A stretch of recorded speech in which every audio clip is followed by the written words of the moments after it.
Hey everyone, Sawmill Charlie. Well, a little bit late, but you got to get the popcorn running. Hopefully, everybody's having a good time and having a good week. I know here today, this morning, it was 40 degrees, and fall is right here on top of us almost. So, and feeding wise, I'm just about done that, which is usually right on schedule for me. Hey, Tytrone. Hey, Mike. And Tom, I'm gonna go ahead and kind of get the invite here pinned.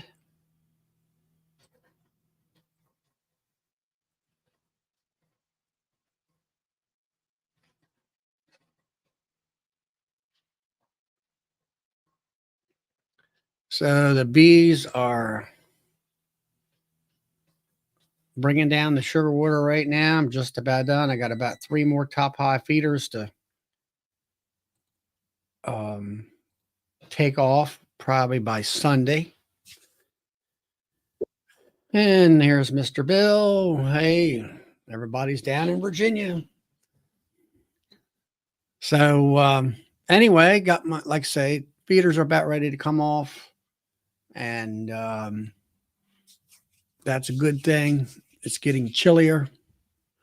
Bees won't be taking the fluid down as easy and as fast because of that. We were 35 this morning here in the valley.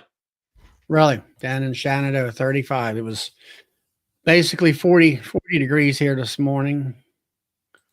Hey, Tom, how's everything up in Ohio? Everything's good. How's the knee coming along? It is coming along really, really well. See, you I were, probably walked over a mile today. I did 2/3 this morning. And yeah. my wife and I just got home from shopping and walked a couple stores and probably put a whole mile in. Hey, Ron. Hey, Bill.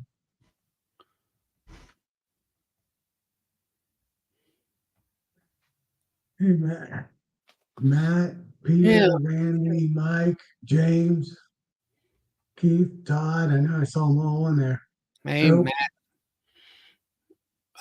Hey, Pete. James has got a question there. What am I to do or do to get my bees to eat the feed? Will not touch it? You could put some Apex biologics in it. Yeah, you can put Apis biologic in it. I'm just wondering whether Money be healthy. I what was kind of wondering, food is it? are they fed? Or are they do they really need anything? That's the question. That's another question. Um in my situation here for the last week or so, I call it leapfrogging the feeders, where I'll have a hive that is sucking it down dry within a day or so. A day, let's say 2 days, and you'll have another hive next door to it or up on the line of hives where they haven't touched it at all. So that tells me that hive is done. It's got plenty of food. They don't have any more rooms to store. So I'll take that feeder off, take it down to one that's completely dry, and then dump that what's left in that feeder that came off of that hive into that other feeder, and then shut that hive up, with a inner cover and telly cover. Hey, Darren, and all that. Hey, Keith, Tom. But that's my method of doing it. I mean, I feed them until they stop drinking it down and all that. Evening. Yeah, I'm the same way, Charlie. I got my buckets on right now. I have one that's empty. I just checked them today. All the other ones are either quarter to full Right. on my buckets on top. So I'm only going to keep feeding just that one, and I'm pulling all the other ones off tomorrow. And I'm setting up all my hives up for winter time because we also had 40 this morning. And Right. next week it's supposed to be in the 30s, low Yeah. 30s. James says they're really light and not seeing much stores in them. Have you done a mite count lately? Would that do stop them doing that, Bill? It could. I mean, I've seen stranger things happen with mites with a heavy mite load. Mm-hmm. Yeah. Right. And then Pete's talked about, well, Hilco put out their pre-sale thing, and then Bill Mine's out too. his is out too, and all that. Yeah, I'm putting my Christmas list up right now. Working on it. My bee list. Randy says here that if they're not healthy, they won't eat. So That's maybe true. maybe that's the issue then. That's why I asked what the mite count was, and you said it was a 2 count. I don't know. I don't know what the deal is with that. So Phil, what are we doing? Trucking down the road? Yeah, we're just driving, trying to get south, down to the farm. Okay. Hey Randy. Out to the desert farm there for the check the hives. Yeah, the desert farm. Yeah. You may be right, Charlie. You might have been a prognosticator when you say I live in the desert, because we hadn't had rain down there in forever. Yeah, I don't see how they find any nectar sources like that. They won't have found much. Yeah. James, Darren wants to know what the SERP ratio is. Randy says hi to Philip. Hey, Hey Richard. I can't see comments, so y'all be nice. Yeah.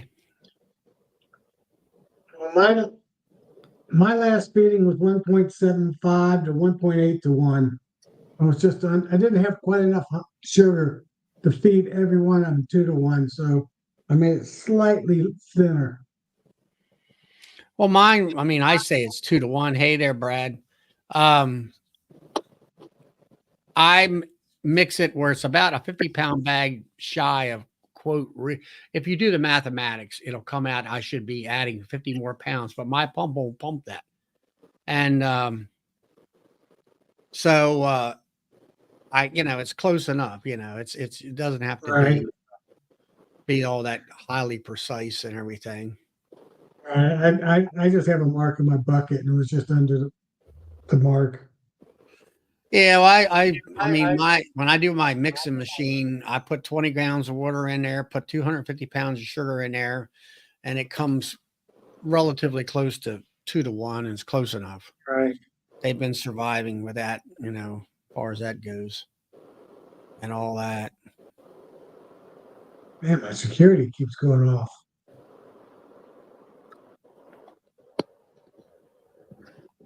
Can y'all can you see what I'm trying to show you there, Charlie? Is that rain? No. It's like a hot temperature. I don't know if I'm just pointing at it. Are you talking about your dash? Yeah, right. You see that number right there? It says 90. Doesn't it say 90? I think. Let me bring it up. That's what it looks like to me. Yeah, yep. 90 degrees at 7:10. Yeah, you guys are talking about winter getting here, and I'm going, what? What country are you guys living in? Oh, does it ever get cold down there in Texas? When it gets cold, it gets crazy cold. It's one extreme or the other. What time of year? Temperatures like that, and when it hits 50, it's crazy cold to you guys down there. Right. Well, it just dropped to 88 again. It keeps going back and forth. Probably all the sun is soaked up into the concrete. Yeah, Brian had frost last night. Yeah, Brian had frost last night up in the hive. Did you experience that, Tom? Yeah, we've just been 39 degrees, 40, 42 around there the last few days. Now, next week we're supposed to get down in the low to mid 30s. So we'll definitely get a frost. I don't know about a freeze. That's why I'm doing all my work tomorrow. Because I think Tuesday morning, Wednesday morning, and Thursday morning it's all supposed to be mid 30s. Oh, it looks like Phil jumped off. But hey, DC. Yeah, I don't know. I mean, it's supposed to be 80 tomorrow. It was 40 degrees this morning. Now it's Yeah. 80 tomorrow. So anyway, but I've been pulling feeders off. I don't know. I probably pulled, well, I got 24 hives. So I got 20 hives. Here comes Phil back. Push the button. Yeah, I was hitting. I was trying to just turn the phone over because the camera was on the wrong side. Yeah. I must have hit a button. But I've got all my nuke feeders washed and put away, and all of my 10 frame feeders washed and put away, except for the 3 that's still out there. And everybody's strong looking. And as far as when I take the feeders off, gobs of bees. And I mean, I didn't dig into them at all, but plenty of feed on them. So they're good to go on that situation. Right. I had some 4-inch entrance, where I have an entrance reducer has a 4-inch hole on it. I had them in my truck, not for everybody, but I stuck them in a lot of my 10 frame highs to kind of reduce while I was in the area. As far as garden stuff and robbing, I don't really see too many robbing issues, except for when you got a feeder on there and they're smelling that sugar water and they're trying to figure out how to get to it. Yeah, that's what I've got going on right now. Yeah, they're not trying to, and other than that, I mean, it's kind of winding down for the year and for the season, I guess you would call it, and all that. Do I need I still, clean 200 I buckets? still got a, I still got a 5-gallon feeder bucket that's external. So all the leftover sugar, I'll put in that, and I'll fill that up 1 or 2 times, and let the hives just let the bees empty that out in the next coming few weeks when it gets warm enough. It's in the sun, so I don't have to worry about the bees not being able to fly back. It's warm enough. And it's black, so that helps a lot. Bill's putting his hearing aids in. Well, it didn't switch. I thought it would switch over to this. It does on YouTube, but it's not going to do it. I guess because I already logged in. Yeah. Oh well, that's right. Oh well. Okay. So anyway, so you've been shelling corn, Bill? Are you getting ready to? No, well, not yet. No. Well, not dry enough yet. Still over 18% moisture, so we can't shell it yet.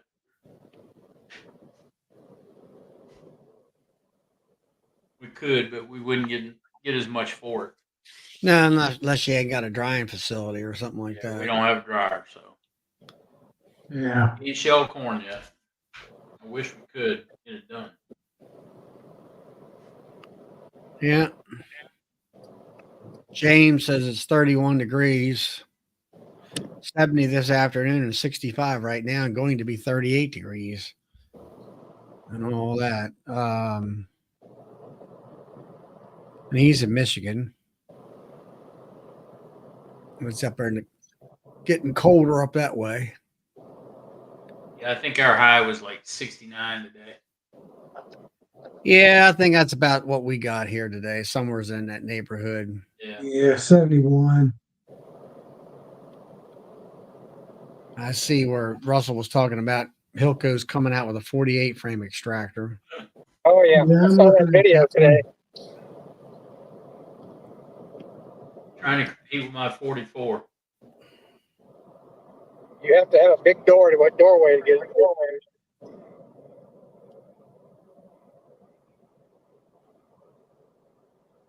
Actually, that 44 frame will go through a regular doorway.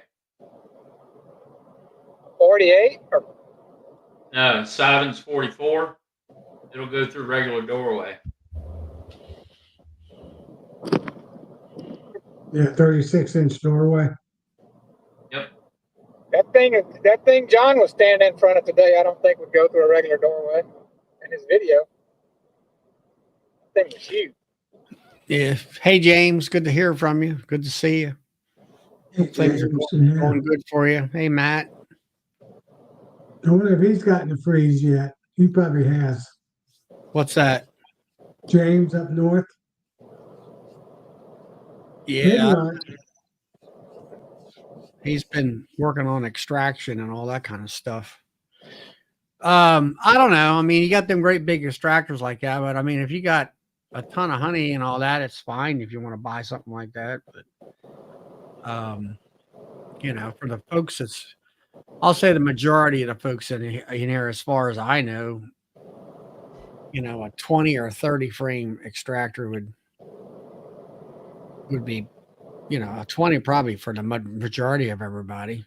Depending on how much like via honey highs with Tom and Melissa. -3 C. So Okay. That's probably around It's in the 20s. 26, 27. Yep, 26, 27. Yeah. But I don't know. I mean, depends on how much honey you're packing away. Yeah. I know that via honey hives out there, it's in St. Louis. They've got I think they had a 20 frame, and then maybe it was something small, maybe 18 frame extractor, and they got a 32, and they were running, I think, both of them at the same time. Yeah, James, he extracted, I forget, 6,000 pounds out with a 12 frame extractor last year. I guess it was. He's got plenty of time on his hands to wait for it. Oh my gosh. James has an 8 frame. 8 frame's a little bit small for me. I got an 18 and it does fine. Yeah, we have a Max Ant 20. Yeah. And it's about wore out. Hey, Kim. I've got a 20 that's in the plastic still.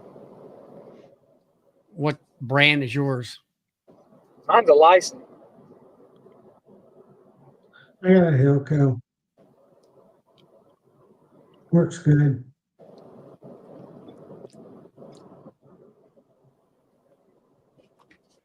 Yeah. They're all about the same, I'd say, a lot of ways. 4 years ago, I think. Yeah, there's not that much difference in them. No, not really. I don't think. I mean, they're all kind of do the same thing. Right. Is it a cow in 50 or really actually I thought it was a cow in 60? James. And all that. 60 frame. Yeah, that's what I thought. He doesn't even know his own machine, you know. Travels 3,000 miles into the United States down into the deep south. And, you know, he thought it was a 24 frame and it's a 60. And then it also has an automatic, what do you call it? Wax spinner on the side of it. Kind of the ones that were displayed down there at Nobby. I think. That serves him right, the damn carpetbagger. Fat thumbs. But yeah, that's a nice unit and all. Especially when he's doing the amount of honey that he's doing. I'm surprised that Brad didn't kind of, you know, put his sights on something like that down the road. Yeah, I'm up in my game this coming spring for more honey. This past spring was the first time I didn't pre-feed my bees ahead of time, and I didn't get near as much honey as I have previous years. But in the springtime, Tom? What's that? In the springtime? Yeah, early spring, wintertime spring. Okay. when the first maple trees start blooming and the pollen's coming in, I want to start feeding them this year Right. or this spring. Russell, he said he did 1,400 pounds of honey with a 4-frame hand extractor. Wow. Better than me, I can tell you that much. My body couldn't do, my arms couldn't do that. Which Russell is anymore. that? Said that. Russell Koopman. Really? Golly. Yeah, that was a couple years ago. He said he got rid of it by now. Sandy. So Russell, what frame extractor do you have now? 20 or 30?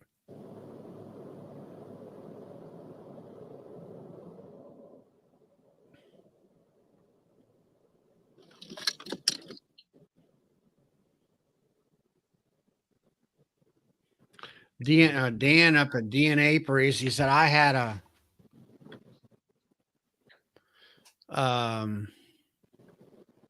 he had a Maxant 9. Is that a 9-frame, Bill? Yeah. And he ran 1,850 pounds this year.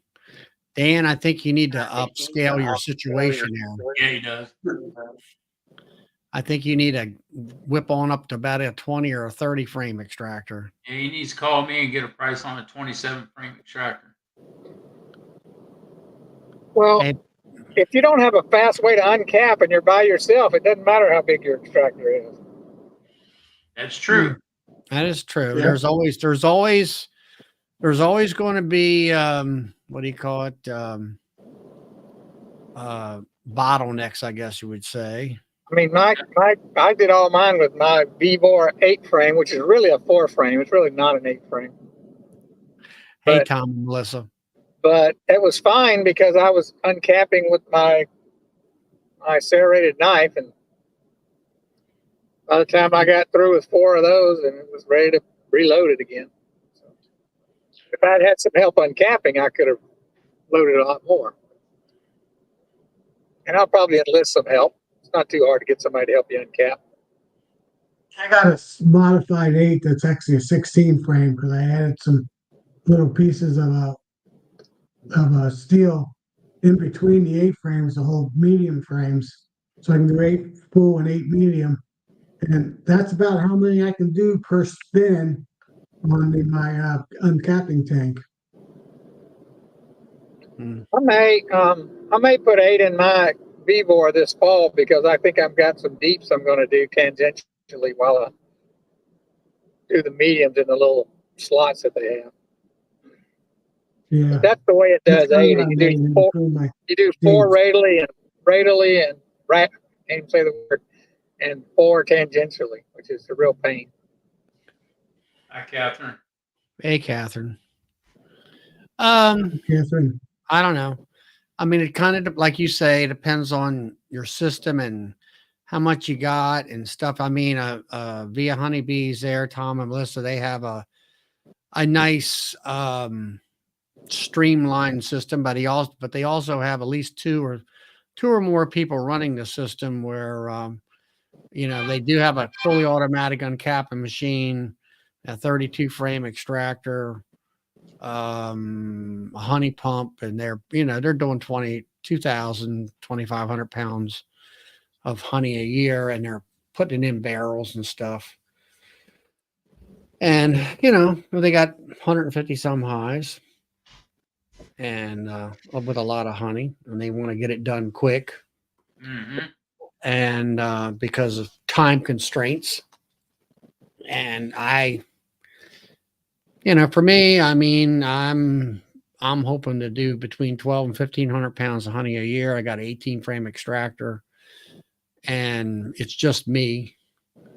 So I pull enough honey off I can get uncapped and spun within about 3 days to keep any hive beetles or whatever else out of it. So kind of depends on your circumstances and stuff. Yeah. For me, it takes me, I don't know, a couple weeks to kind of get through all my stuff. Yeah, Charlie, if I get a lot of honey, I'm going to have to kind of do like you do, because even with about, I don't know, 700 pounds or whatever it was, I was having trouble staying ahead of the hive beetles.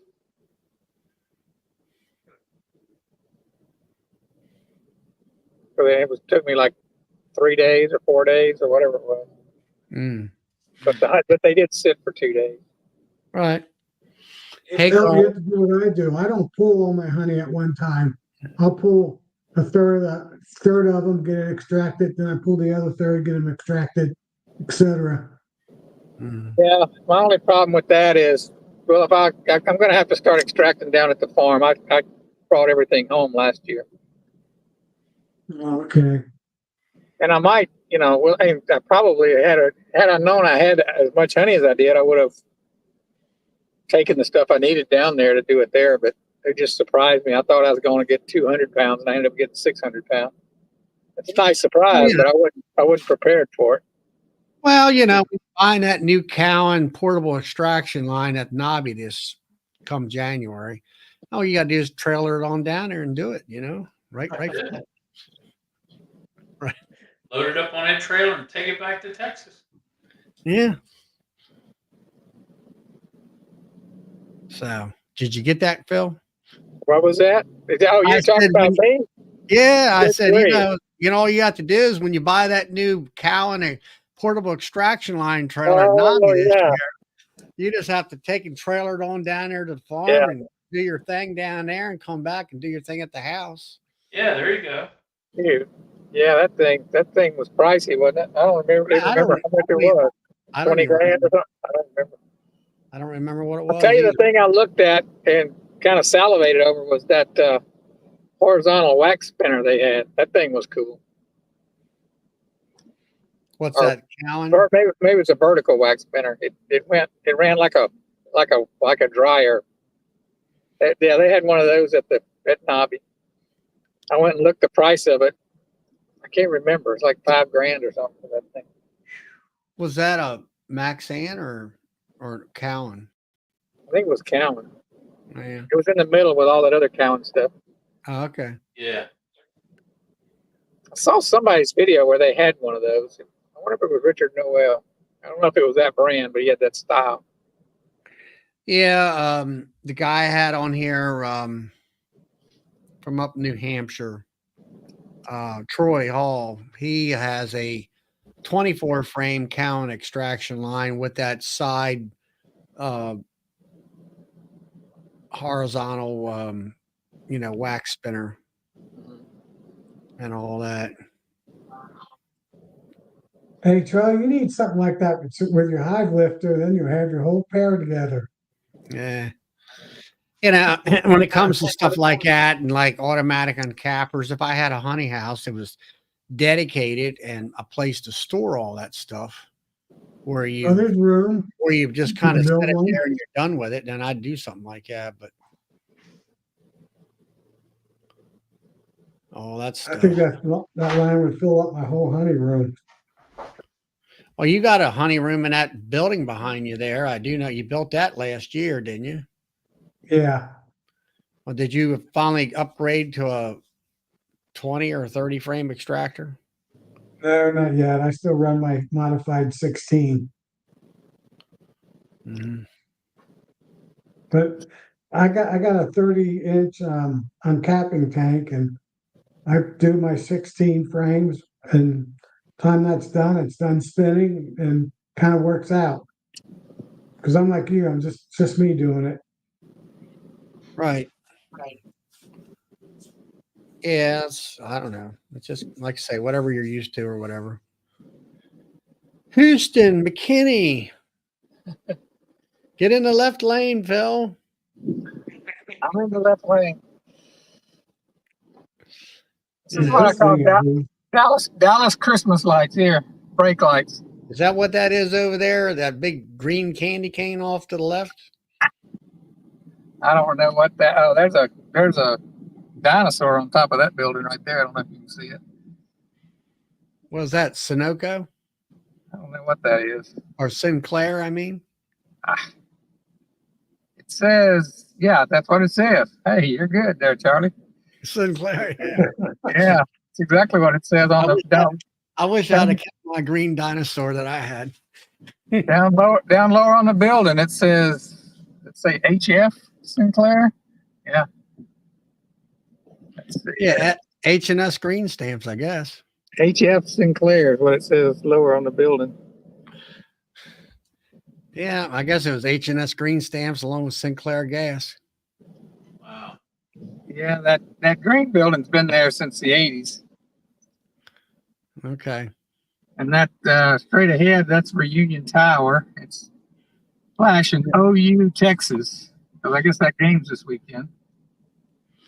Was that that green looking skyscraper there? Oh, the green looking skyscraper, that's the one that's been there since the 80s, like that. Oh. What I'm trying to point at, I don't know if you can see it, is it's a ball. Hold on, it's going behind the sign now. Mm. It's called Reunion Tower. It's got a restaurant in the top that rotates. Yes, Northern Kentucky, Cincinnati has one of those.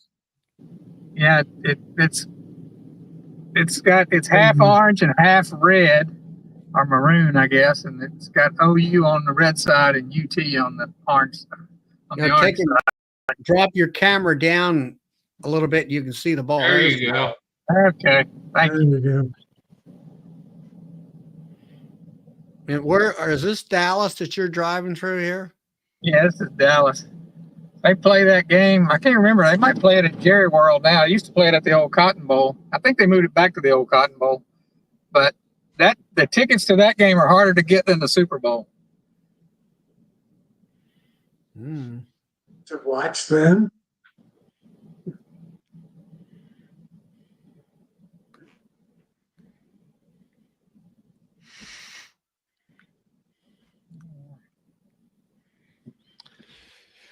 Yeah, that's pretty good pictures of all that stuff. Look at all that suspended roads or whatever it is. Yeah, overpass, yeah.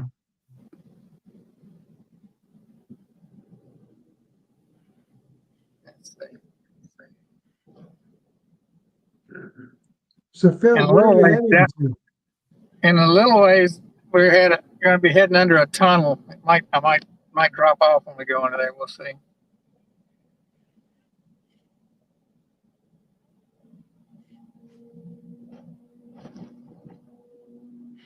So Carl, I said you seen where you're pulling your boat out over there at, I guess it's New Jersey. I thought you were some big honey fair this past week. I guess it was this past weekend.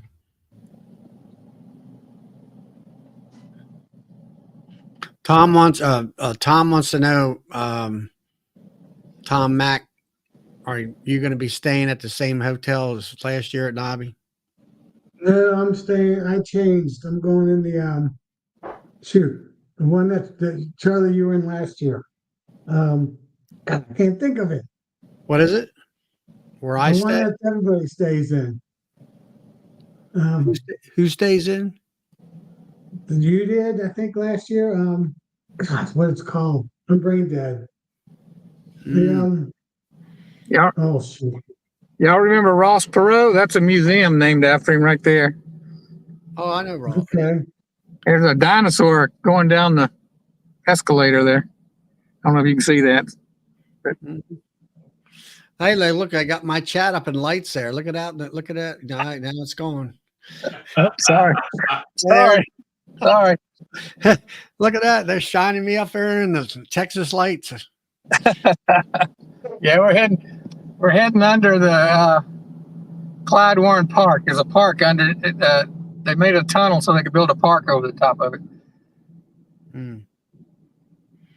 I've been to Chicago where we ran underneath the McDonald's. Only thing of it was that got me scared was Guido was the damn cab driver. I'm like, slow down. There's a place like that in Oklahoma where they built the McDonald's up on a bridge you drive under. Yeah. They just dropped the drive-through food right through the hole in the bottom of the floor.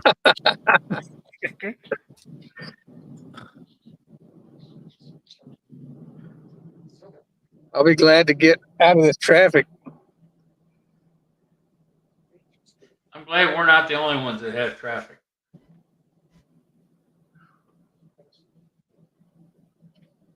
That's the only thing I don't like about my farm is I have to drive through this nonsense to get to it. Whatever. I'm staying out there. Hope's going to be at the Hilton Garden. I That's think I'm what I'm gonna. saying. Hilton Garden. I couldn't think of it. Yeah, I think I'm staying at gonna the same stay at the place. Residence Inn again. Yeah, is that where you have earplugs and headphones to so you can't hear the airplanes, right? Where's that? The Residence. Yeah, you were staying Yeah, something. Home to Suites and the Residence Inn are right there next door to each other. Yeah, the Residence Inn is just like a block away from where all the stars stay. Where they get woken up in the middle of the night. Oh, really? I got to look up, see where I'm at. I know where. You're on the other Hilton side. Garden. Yeah, you're on the other side of the convention grounds. So they got a free shuttle. The place I I'm stayed at the- last year, Yeah, Fairfield, me didn't have a and shuttle. Hope yeah, me and Hope are staying the same place, the Hilton Garden. Yeah, that's where I'm staying too. Huh?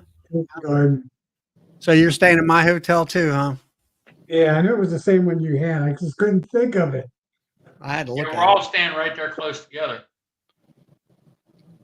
Yeah, right next door to Cracker Barrel. Yeah, Oh, my phone. I'll make my way over to meet you guys at Cracker Barrel. All right, that's cool. Hey, Joseph.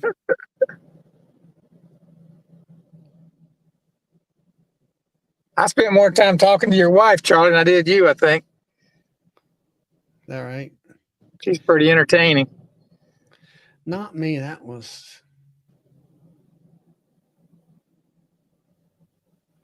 Jog Tom's memory. Oh, okay. I got it now.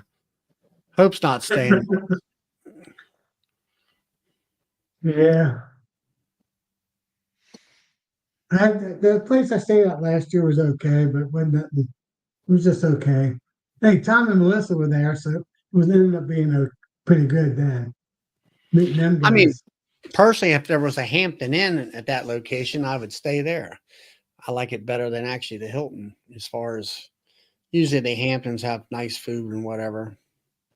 yeah. Hey, Brian from Colorado.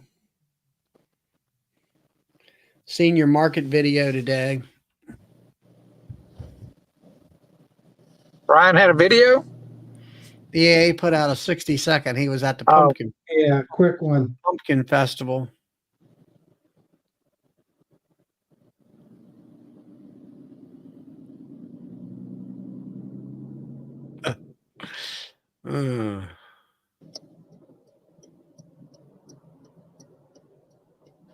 And Brian from Castle High, he's going to some cabin. I don't know where there's a cabin in Louisville. I think Lisa gets a cabin. No, actually, that was Sevierville where she got the cabin, wasn't it? Yeah, probably up in the mountains. Yeah.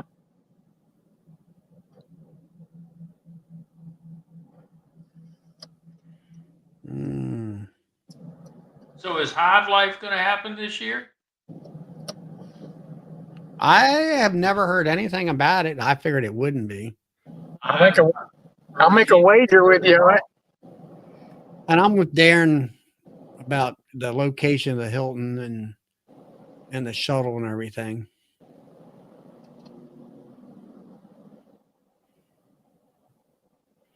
I don't know. Brian's bunking with Greg.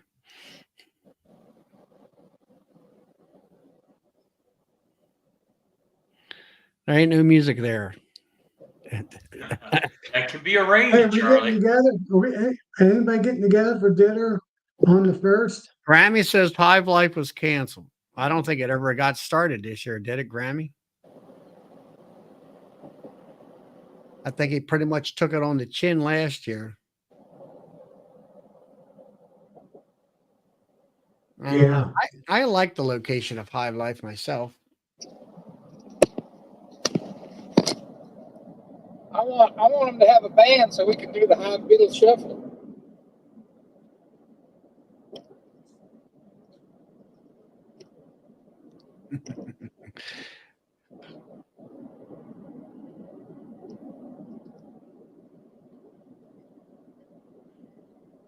I wouldn't mind seeing like Hive Life or something like that at a later date.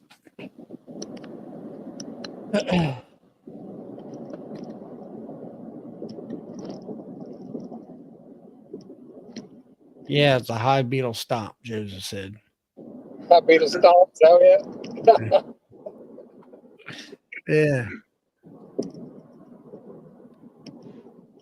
I didn't have that many hive beetles this year.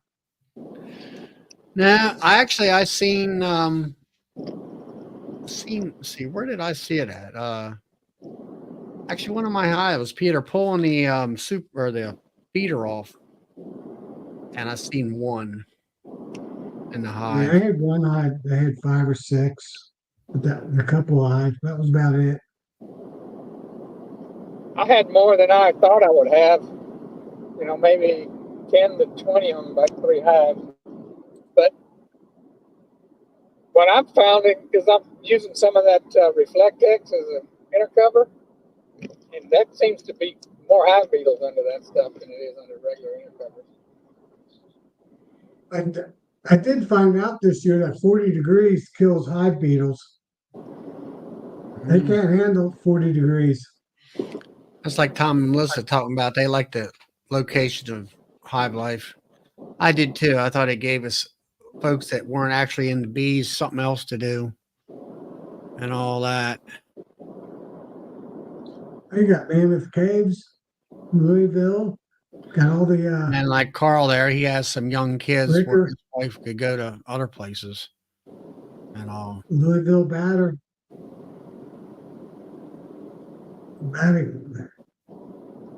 There's a few things in Louisville, but like I said, not a whole lot. Louisville Slugger, I think that's what they call it.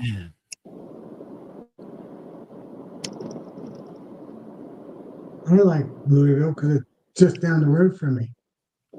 Yeah. 2-hour drive. Yeah, but like Tom and Melissa states, I have to say that Tennessee was always, it would be in January, but you would have like a 69 or 70 degree day in January. And I like that. Who's got me Got on? feedback coming from somewhere, Got Charlie. feedback from somebody. But anyway, that's not up to us. I just have to go to Bill's conference whenever he has his. That convention center wouldn't hold it now, would it? What's that, Phil? You broke up. Small. I said the convention center at Sevierville wouldn't hold it now, would it? It's too small. It doesn't have the capacity. I think the last year that was there, it was at full capacity, I think. And if you notice the classrooms at Kentucky, every room is designed for like a class. You didn't have the echo and the feedback and all this other stuff. Right. And it could hold about everybody too that wanted to go see somebody. Yeah, well, he's getting bigger, and I'm not sure whether bigger is actually better in a way. I mean, to a certain point, it's fine, but I'm going to predict it doesn't grow that much. Maybe 20% bigger. yeah, because I mean, if you look at the past history, he kind of doubled in size all the time. Yeah, I think it's going to slow down. And I don't think it's going to be. I don't think it's if it was 2,800 people last year, I don't think it's going to double in size this coming year. I think it might increase some, but we'll see. We might be wrong. Carl says Ohio area would be great. Well, I don't know anything in Ohio that would be friendly per se, as far as for kids. And I mean, any tourist attraction areas in Ohio, Tom? That's what I'm thinking. Except for maybe up in Dayton, you got the Air Force Museum. You got the Air Force Museum in Dayton. Yeah. But I don't think there's a big enough convention center in Ohio.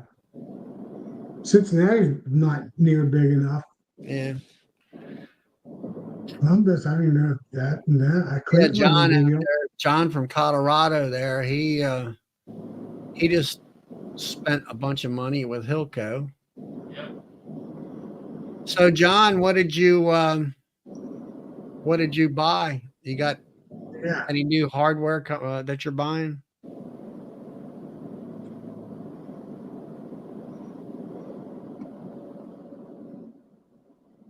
Yeah. Tom and Melissa's right. The Air Force Museum is amazing. That Air Force Base is amazing. And that's what, in Dayton? Yeah. Yeah, I was in Dayton last year. In fact, between that base and GE down the road, northern part of Cincinnati, it's one of the biggest target places in the United States for an enemy. It might be number one. Because all the top secret stuff's done at that Air Force Base starts there. With GE doing a lot of the underground testing. A lot of people don't realize that GE plant has 6 levels underground. Hmm. They've already blew off pretty big bombs down there, and nobody even knows about it underground.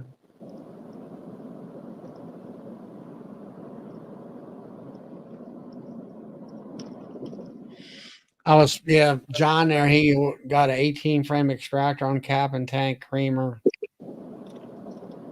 queen excluders, a speed filler.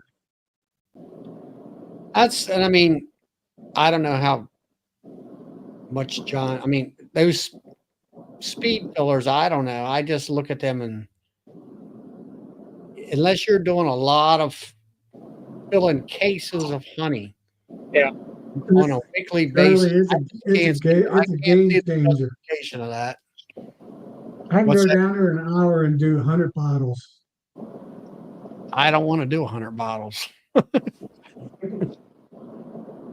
I'll do, let's say 20 to 30 pounds a week. Of course, I'm not out, and doing any farmers markets or anything like that. In fact, my tank, my 19 gallons full right now, heating up, and tomorrow I'll be emptying it. I bottle everything up, a whole bunch at one time. Mm-hmm. I don't know.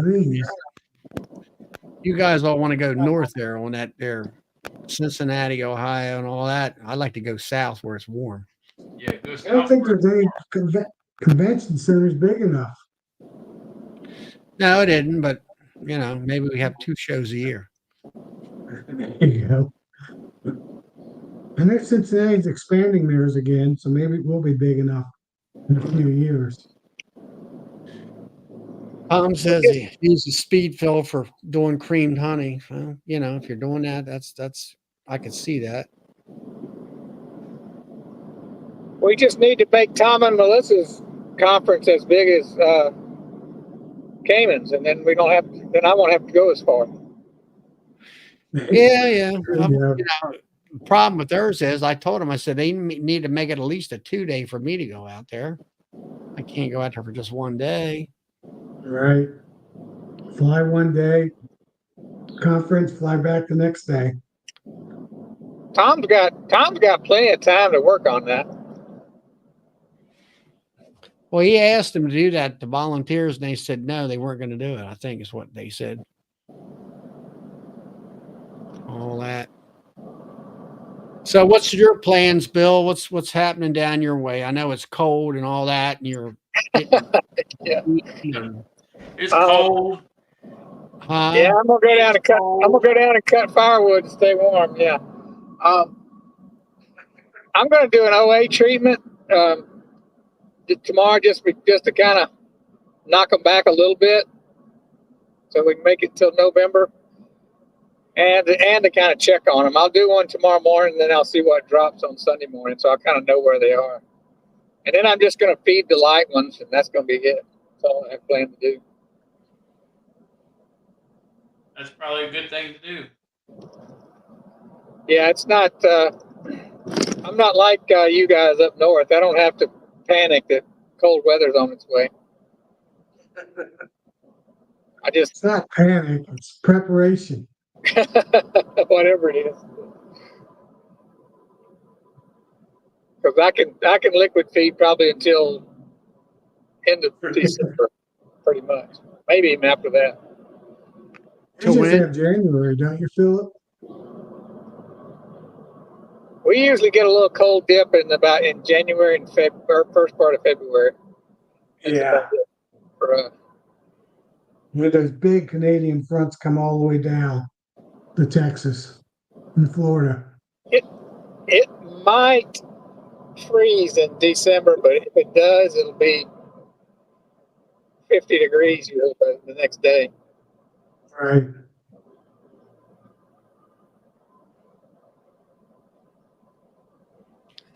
That was pretty good. Look at that. That sounds about like our government. Yeah. You have to read that to me. I can't see that little. It says, DC says, so I just watched a video. Feds sent electric chainsaws to Appalachia to people without power. Oh, and Yeah. the saws are underrated for the size trees needed to be cut down. Yep. That sounds like something government would do. Yeah. They sent garbage. Yeah. Garbage government sends garbage equipment. Yep. I guess they're trying to get rid of the electric chainsaws that nobody want to buy any. Yeah. Yeah. Throw in the dumpster with the rest of the stuff.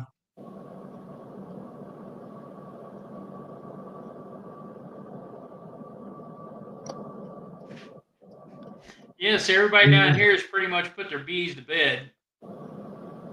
There's still a few people that are doing last minute treatments and things like that, but basically everybody's bees have been put to bed.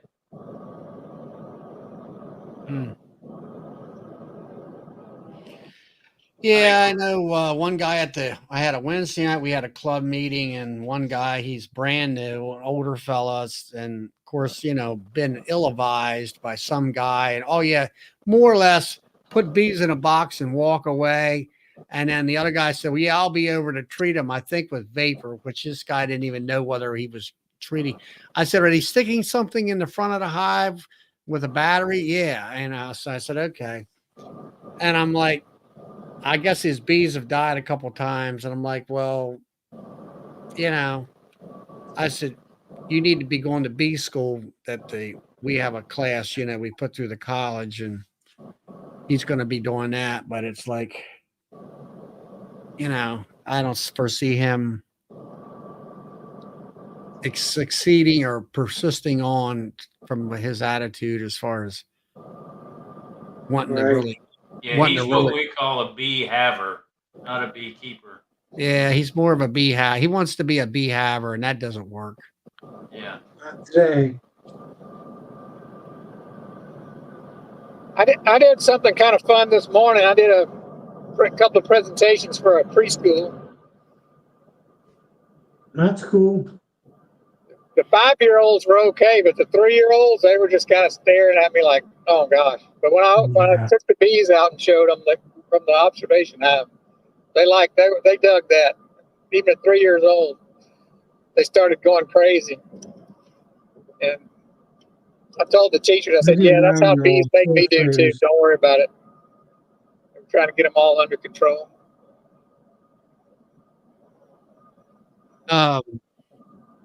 Yeah, John, via Tom and Melissa, and actually myself, we were talking about trying to find a place to get to something to eat as far as on the first, like we did last year, pre-Nobby convention.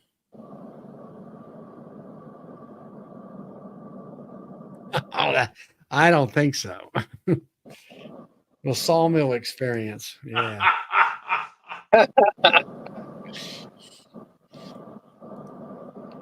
Yeah. Oh, yeah, I'm coming if you're paying, Charlie. Yeah, right. I ain't got that kind of money. I think that old sawmill you have, Charlie, is really cool. What's the one that When Bob was filming. Bob was videoing? Yeah. Yeah, that old one looks like the end of most horror movies. It's like where the teenagers run into to hide from the killer. Yeah, I ran that thing all just pretty much half of the week this week myself. Well, Russell, give me yours and I'll burn it for you.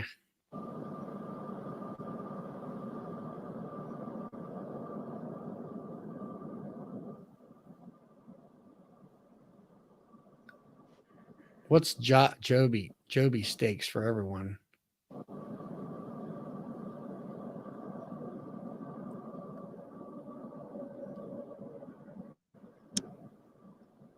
I didn't know you got points at Cracker Barrel, Charlie.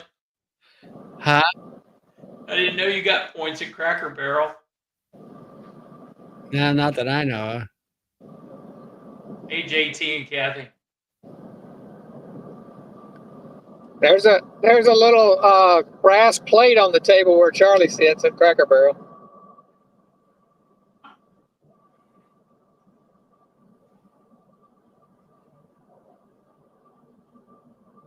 Next time Charlie comes down here, I'm gonna take him for lunch to Cracker Barrel.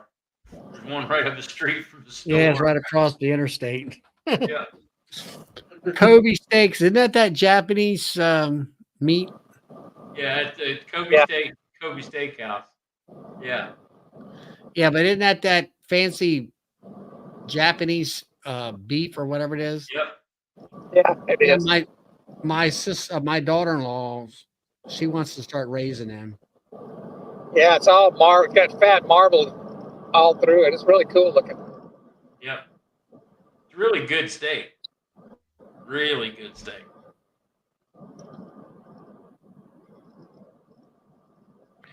Matt wants to know, how do you feel about using wood bleach on a vaporizer wand to treat hives? Well, Matt, you can do that. Personally, I would go to Amazon and buy some Florida Labs oxalic acid, Yep. which is 99.8% pure. Yep. That's what I would recommend. I would not buy wood bleach from the hardware store. No. And I would give a suggestion on using a wand. Smoke that entrance first, big time, to push that queen up the box before you put that hot wand in there, because I used wands the first year and I've never used them again because I've. Can you guys hear Tom? I can barely hear him. You barely hear you, Tom. What? Your volume Can't is hear you. really low. You barely hear you. Yay, Roy. Let's see. Can you instant message me? I can either do that or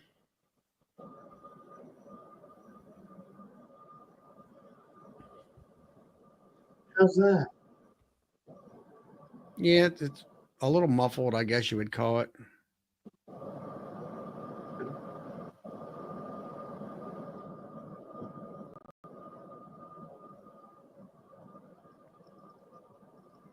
Yeah, what Tom was saying is you want to make sure you smoke that hive before you put the wand in there so you don't cook your queen. Yeah.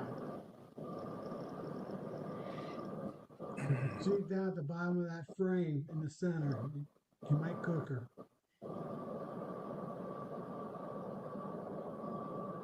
Because Now that wand is 450 degrees plus. Yeah. If I only the people in the video here can see the private chat, right? Yeah. Yeah. Okay.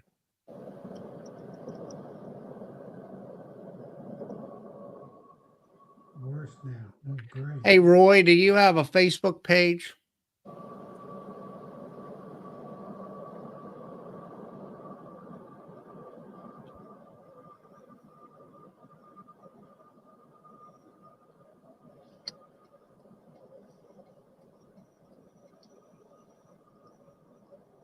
Said, yep. Yes, he does. All right, hold on. See what I can do here.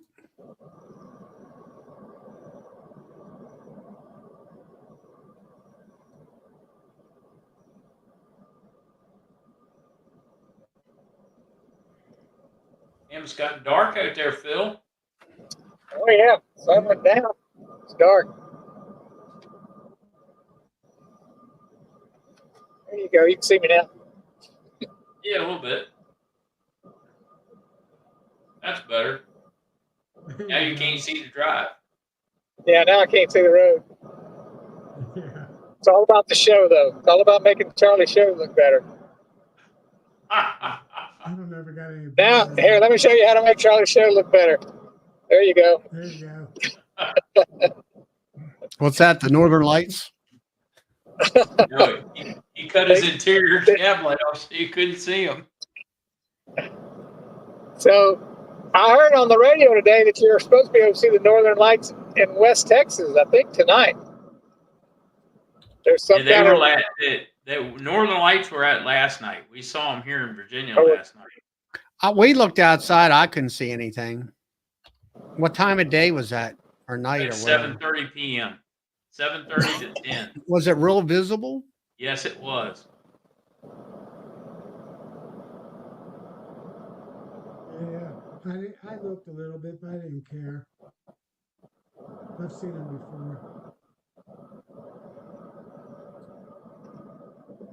I spent 2 winters up in Bangor, Maine, doing projects.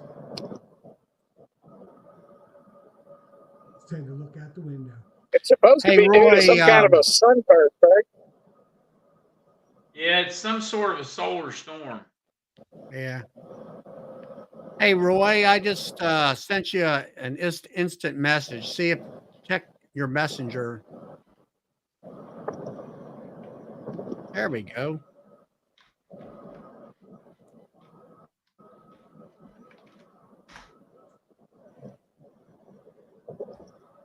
All right, we're hooked up. Yeah, I bet not. Here's what they look like.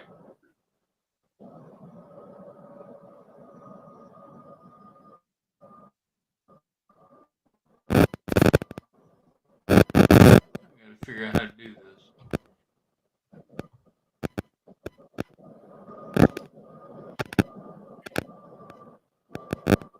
Hey, Todd's here. Hey, I'll be back in a minute. Todd? yeah, what's up, Philip? Hey, Todd, how you doing? Oh, I finally made it home through the rat race and the traffic. Okay. Only took an hour. Yeah. So you still got to eat dinner. How far'd you go in an hour? Well, let's put it this way. It only takes me 20 minutes to get to the office.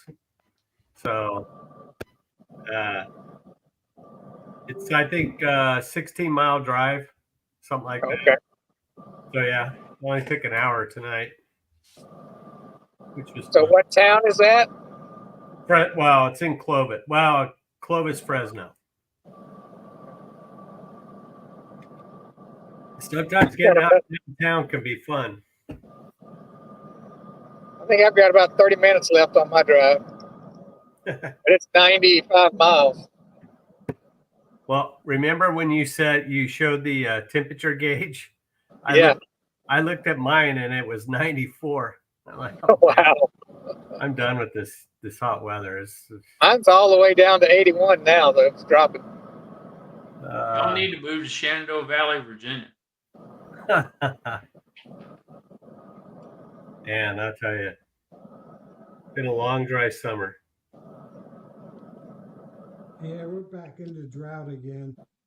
Helene took us out of the drought. Now we're back in the drought. Yeah.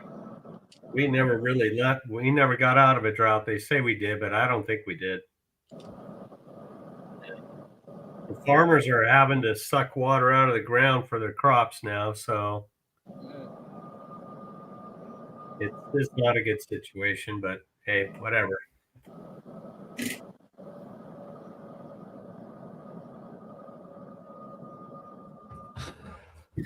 So I've heard everything going on. I just couldn't. I should have jumped on with my phone, but I didn't.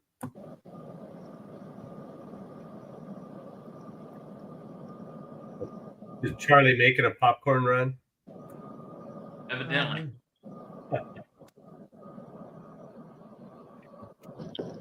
Oh man. So Todd, are you feeding your bees? Yes, sir. Yeah. Well, not right now. I was, and then I stopped, and I put some tablets on. Let me see. I'm going to do another round of tablets on 1, 2, 3, 4. Next Saturday will be round 2, and then I'll wait a little bit longer, probably at least 3 weeks after that, and then I'll just start feeding them again if they need it. They're pretty decent, but nothing's going now, so I'll find out more tomorrow.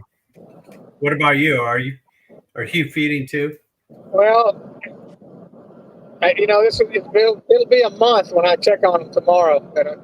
So the last time I was feeding about maybe 20% of them, Mm-hmm. and we'll see. I mean, we haven't had any rain, and we're supposed to have a little bit of a fall flow, enough at least to keep them going. But without the rain, I don't know if there was anything. I'm anxious to see what's happened to them. Yeah, my fall flow blocked. But I'll probably go back to the happy tablets too. I'm going to do an OA tomorrow, just kind of see where they are. Yeah. And then I was going to come back in the first part of November and put the happy tablets on, take all the honey supers off. Yeah. I don't expect to really make anything. I put all my honey supers back on there because I was having such trouble with the wax moths. Just let them protect them more than anything. Yeah. That reminds me of that comb product I'm trying out right now. Yeah. It's 13. Let's just put it this way. I'm not having any issues leaving them out unattended outside, sealed up, like with the lid. Actually, they're on the side of my house too. I put the boxes just flat on the concrete. I actually put them over one of the cracks they make when they pour the concrete. So those 3 boxes are in pristine shape. I'll just say it that way. They have pollen in them. There's nothing wrong with them. It's just they're good to go right now. And then what's that? It broke up, Bill. You must be going in that tunnel. I'm sorry. Yeah. I was asking, is that Sertan? No, it's I'm not allowed to talk about it right at the moment, but it seems to be pretty good. Okay. And then I had a stack of control boxes with, I run 8, so I had I only put 20 I put 24 on that stack, so 3 boxes, and those aren't in very good shape. So that's all I could say about that. So we'll see what happens. Okay. As far as I'm concerned, well, the stack that was treated, it's been treated twice in 1 month. 30 days apart, and it's good to go. And can't say that for the other stack. And then I have some out at the farm where I know it's wax moth. It's pest central out there, and Right. yeah, it's a. I've got. I'll tell you what, I got overrun by wax moth this year. Even in strong colonies, they took out some outside frames. They were trying to get a stronghold. Luckily, I caught them before all that happened. But it was a bad wax month year this year. Anyway.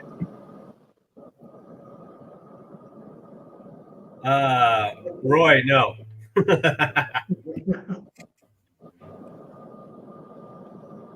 Well, you've been doing a lot of testing. Did some for me. Now you're doing some more other stuff. Yeah, I got a couple things going on. So, Tom, how's your mite situation going? I'll be right back. Or your mite I'm in treatment? good hands. I did the tablets, Appy tablets in July, and then before I did my knee treatment, I did some Apivar strips, and tomorrow I'm doing my treatment. I don't think there'll be any mites left, to tell you the truth. What about your My Top secret experiment mite. ones. top secret mite treatment? Yeah, I couldn't test it as well as I wanted to today because my knee scheduling was wrong time of the year for that testing. I want to test it in the spring now. But it's going to work. Todd's numbers came out very positive. And what Bob Beanie thought is correct.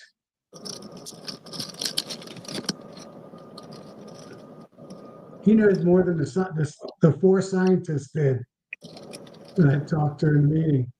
5 of them.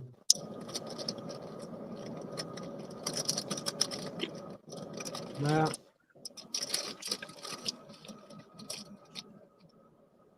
The only one Popcorn that kind of good, had a Charlie? clue was David back. He understood what I was doing. did you say something, Bill?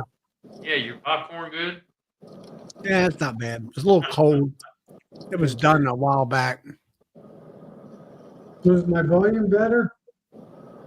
A little bit, Yeah. yeah. That's good. I can hear you a little bit better now. Yeah, I still can't hear Tom, but I got a little bit of car noise.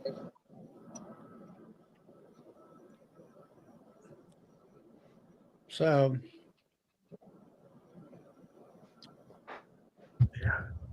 And anyway. Yeah, I think have. we're pretty good with mites right now.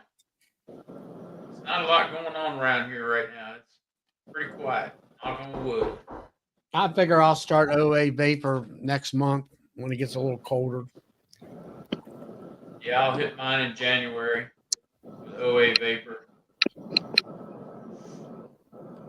And then put Formic Pro back on them again into March, first part of April. Just before I do splits. And then I'll do my splits. yeah, Yeah. I'm gonna do my treatment in April, May, since I can have supers on. And do a test right during the honey time on some of my hives. Since I'll be retired, I'll have more time to do that. So, Todd, have you heard any, got any contact with Bob? No, not really. I think he's just, working away. Besides last Saturday's call. Well, he's busy too because his grandson is there. And I don't know. I haven't heard what happened to his daughter's house. So I don't know if they're staying there for a while or what's going on. Yeah, because she was where, Tampa? River something is around Tampa. Yeah. So I don't know. Yeah, what's didn't the up. main storm kind of go through Sarasota? I think it was. Yeah. Yeah, right in Sarasota. And I think the tornadoes out on the East Coast did the most damage, I don't know. Central and East. Tornadoes were coming in before the storm really actually hit, I think. Yeah, Yeah, I think the tornadoes were way worse than the hurricane. yeah. They had 126 tornado warnings, Yeah. like unheard of. And I saw one was a 4, which is a big tornado, and a couple 3s, but all the other ones were 0s, 1s, and 2s, which I don't think will hurt a house, but it'll take a barn down and maybe take some shingles off, but not real bad. Hmm. I live right on the northeast edge of Tornado Alley through the Midwest, but we get big ones every year, 4s and 5s, where they're half mile to a mile wide, 300-mile-per-hour winds. Nothing withstands that stuff. Somebody gets one every year in Yeah. the greater Cincinnati area. It's like Tom and Melissa got out there just in time for Palm Beach.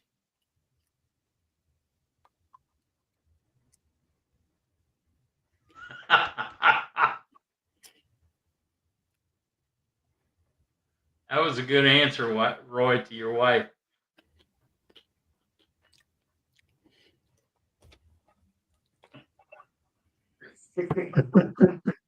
Yeah. I don't think I'm buying anything big this year. It's just gonna be little stuff. I got about 5 or 7 more medium supers, frames. And we'll buy I got a few- question for everybody here. I bought some Formic Pro at Nobby, and it was a 30 pack batch, and it expires August of next year, and I normally use it in September. I don't think it's going to be compromised. Do you think? A month No. old? It's not open, no. No, If it's not it open. hadn't been open, you're good. And as long as the package is not swollen. If the package is swollen, don't use it. Well, I got 2. In a 30 pack, you got 3 packages of 10. Yeah. All right. 2 of them are sealed from the factory. The other one I got, I think, 6 satchels in there that, and the packaging is still, I sealed it. Yeah. As And long as those satchels aren't swollen, mhm. you're good. Yeah. What's that? Where they're off gassing or something? They've off gassed in the pouch. Hmm. You need Well, to put what them I- in a what I cool was- place. You need to put them in a cool place out of direct sunlight. Well, it's all Those in my are- back storage room in the house, Yeah. along with my Appy tablets that don't, they kind of, you can sort of smell them if you get close enough. Did you Don't see? you have those in the freezer? Huh? Don't you? Has that package been opened? What's Happy that? tablets? Mm-mm. Oh, okay. I got mine the other day, and some of them were open. Yeah, the old packaging, Yeah, which it used to very cause a good. lot of the glue on the top wasn't the best. So Yeah. he's changed it. I have a whole pallet of the old stuff. So what I do when I ship it is I tape bubble wrap over it or around it. Yeah. I don't know if that's going to really, really help, but I package it well so it won't break. I use pool noodles, and I chop the noodles up, inch wide, and I shove them on the sides of the boxes. I cut those, and I cut some more in half, so they're half circles, and then I lay those on top of the package before I close it. And then the first thing I do is measure out the width of the box. I cut that length with, I cut that out of the pool noodle with scissors, and then I take a knife and I cut that in half lengthwise, and then I lay those down on the bottom of the box, and then I lay the tablets on top of that. And you could shake that box to death. it doesn't even sound like anything's in it. You could feel the weight, but you can't move those things. So I'm hoping that kind of helps a lot. Oh, see, Randy said it worked. So, and that's like the third person I've heard from that said that works. Okay. Just wrapping them in bubble wrap's not going to do it. Right. I was going to take some packing tape and just reclose the packages that are open. Yeah, if you're going to ship those cases, you need to really tape those good top and bottom. Yep. Now they survived the trip here from Jersey. Mm-hmm. They survived really well. It's just when I opened the box, some of the packages, Yeah, like you said, the glue had given away, and yeah, they were open. But yeah. Yeah, we're going to put some in this weekend. Mm-hmm. Well, I don't know. I had one where, like you said, that top kind of fell off. And I went ahead and got like a 2-gallon Ziploc bag and just put it in the Ziploc bag. and you put them in the freezer. Well, Oh, they're in the hives now. If whatever's left over out of that package, you throw them in the freezer. They'll stay for a while. Yeah. I have some from last fall that I used this spring, so they were fine. You open the bag and yep, they're good. So anyway, I got him in the hive. I put him in, I don't know, a month ago. I had one, actually, that last video I had where I found one of them in that nuke that they were eating on it pretty good. And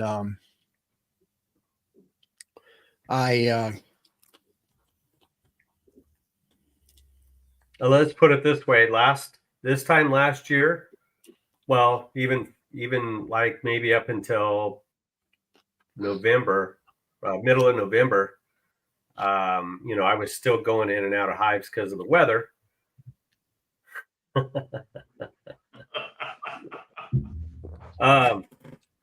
But anyway, so there was leftover. There was some tablets like around Thanksgiving that were still being chewed on. Don't take them out. Leave them in there. They'll eat it. It's all sugar, well, 80% is sugar. But when I opened those boxes in the spring, there were no side of them. They were gone. They chowed those things down. When, I don't know, but they took care of it. Yeah, the ones I put in middle of July, they're gone. They've been gone. Yeah. Sometimes you'll run into some hives. I've found out that I have some hives that just take their sweet time eating that stuff. And then others will go through it really quick. And I was listening to what Ian said the other night about the propolis and the wax. I get it where he doesn't have time to sit there and deal with all that and scrape those off. But if you have the time, scrape the propolis off, and then even if it's possible, take your hive tool and score the top of those tablets, and then break them in half, and let them go at it that way too. That works. Every once in a while, I'm cleaning, I'm taking them out, and I'm scraping off propolis or wax. I mean, it just happens. It happens with anything that you put in there. You put foamies in there, and they'll sometimes they'll build ceilings on them down to the top bars. So they do what they want. My secret treatment, they propolis them down. Mm-hmm. You have to scrape them off. Mm-hmm. Randy says he uses a wire brush. Well, you could use that too. I seen you talk about propolis. I clicked on Natalie, and I don't know what she was doing, but she had left a AprilGuard card in there, and I mean it looked like somebody pumped a load of grease around of propolis around those things. They love doing that. Yeah, because when I used AprilGuard, they would glue those things down, or sometimes they wouldn't even touch the gel. They would instantly start building walls of propolis around the gel. They try to cover it all up. It was crazy. Yeah. Richard said he had to use a hammer. Well, they're not that stout, I don't think, unless it's all covered in propolis. Good hive tool will take care of them. Yeah. It will. Roy, Not cheap. what we're going to do is some migratory lids with rims and put them on 10 hives next year. Yep. Yep. Yeah. So that's another thing. And really the maker can't change the thickness. They're honestly, they're at least 1/8 of an inch thick or too thick. If he took that 1/8 of an inch away and made it smaller, or how do you say that, less thick, the tablets would break. So, it's 6 one way, half a dozen the other. What do you want to do? Well, anyway, he started out with this mold, and that's the other problem, is the molds are pretty expensive, and he doesn't want to retool either. So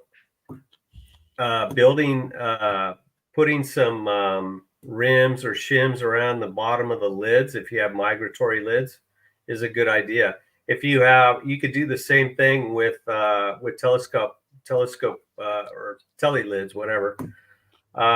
You could put a rim or a shim around those, and it'll prop up that little lid a little bit. But yeah, they are just about 1/8 of an inch too tall. And like I was saying last week, if your rabbits are cut a little deeper than normal, depending on who makes them, between the two, if you're running doubles between those two boxes, you can make up for it. I took that one off that it came off that nuke that I was, shaking out. I put it in a 10 framer that it actually had an inner cover that kind of bowed up. Mm-hmm. And I set that one on top of the frames and put the inner cover on. Mm-hmm. Yeah, I mean, it's not that big of it. If it left a hole, along the top of the box, they'll fill it up with propolis. Yep. So they'll take care of it. So I hear you, Brian. So far, all the customers of mine that are trying them, they love them. Mm-hmm. Yeah. Yeah. I mean, they are. I mean, the ones I put on, yes, I took and loose, made sure that they were sitting on let's say in between the two boxes. Mm-hmm. I made sure they sat on 2 frames. Yep. And those 2 frames right above them, yep. I broke them apart, the propolis, so they could kind of like ride up on top there, and you can see which ones there are. And yep. And I can still put my inner cover and stuff like that on there, no problem at all. Yeah. It's not. And like I say, I had that one extra one there. I'm like, what am I going to do with this? And it's like somebody posted it on, maybe it was the manufacturer, where the bees. I had it sitting on top of a hive. I left it there overnight. Came back the next day, and there was a bunch of bees jumping on it, eating it right on top of the hive.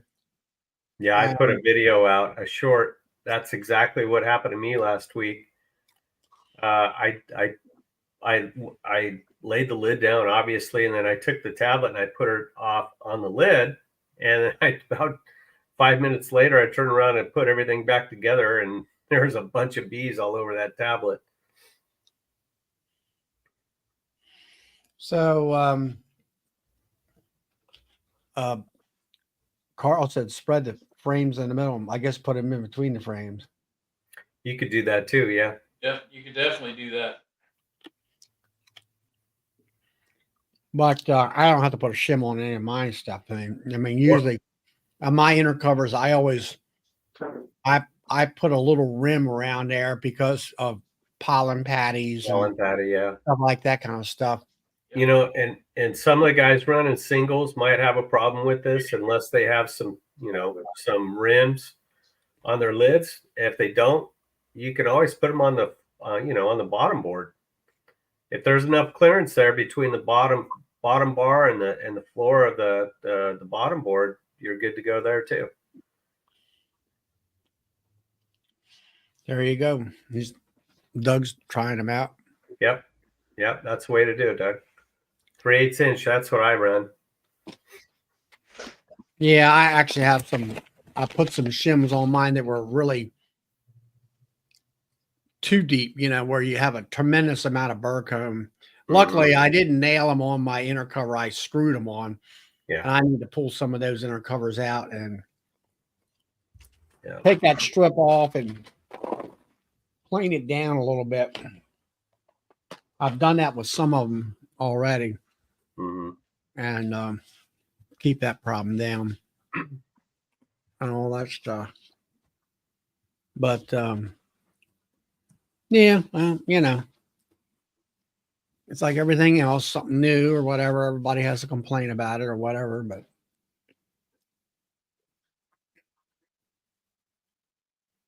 Yeah, when I go to Nobby this next year, that's what I plan on looking at some of the newer stuff, see what's out there. But I don't have any big items to get, I don't think. I need to get some bottom boards. Some of mine are going bad over the years. that's what you're going to get at Nobby, Tom? Yeah, some bottom boards, some medium supers. I want some more of those metal queen excluders. I got like 12 or 15 of them, but I need about 5 more.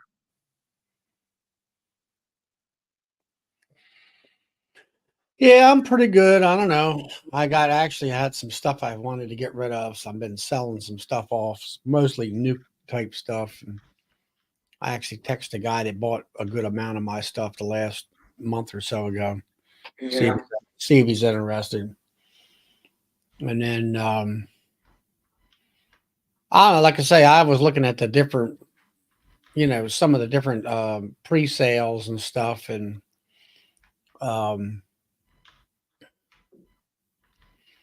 I like I say, I don't really need any like Formic Pro. I got enough for next year as far as I can tell. And then I was looking at Apis Biologic. Well, I bought a bag this year and I got a piece of a bag. I got maybe enough Apis in the freezer right now that I could probably do another, at least one or maybe let's say 2 more loads of sugar water, and then I'll be into that other bag that I bought this January. So I don't need to buy that this year, for And then I don't know. I do have, I don't know. I don't think I can think. I mean, woodenware wise, I don't know. I don't really buy. I don't have, if I wanted to, I can buy the woodenware locally just as well, I think. But I really don't need any woodenware to speak of anything. I'll probably buy around 300 frames like I buy every year because I have to replace all the ones that I sell the nukes. Well, when it comes, I mean, like I sold 34 deep frame, 5-frame boxes, and they, because, most of my operations all medium. I got plenty of medium from years past as far as 5-frame goes. And I got enough deep 5-frame boxes left that are actually being used right now that'll be good enough for what I want to do with, the amount of hives I want to do with. So woodenware, I'm pretty much set up, pretty much, as far as hardware, as far as stainless goes, I'm pretty much good there. I got my bottling tank, I got my extractor that I bought years ago. I've got the Hive Butler uncapping tank, works for me. I'm kind of uncapping and putting in the extractor. I'm not uncapping, before the next extraction load. Usually I'm sitting there babysitting the extractor, so it doesn't get all crazy on me. So, anyway, but hey, Tom, I sent you a message in private chat.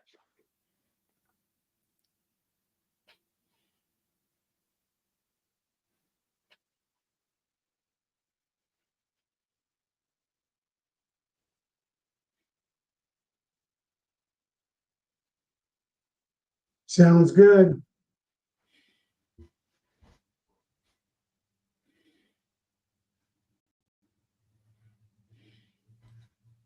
Yeah. So,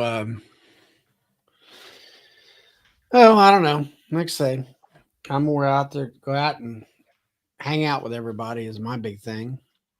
And it's a bit of a midwinter vacation for me.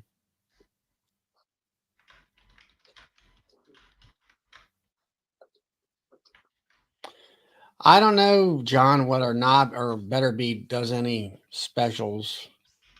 I think Better Be is usually there, that I believe. Dr. Beck was there last year in the team. Yeah, he's there, but I mean, they had a small booth, you know. I mean, everybody came in and everybody talks about increasing their booth size and stuff. I mean, I don't know, Bill, you're a vendor there. Did you increase or you keep the same? What, booth size? Yeah. I went up because it's just because of acorn. What I'm selling for acorn, I'm Mm, selling the Enel, and I'm selling Cybin extractors there.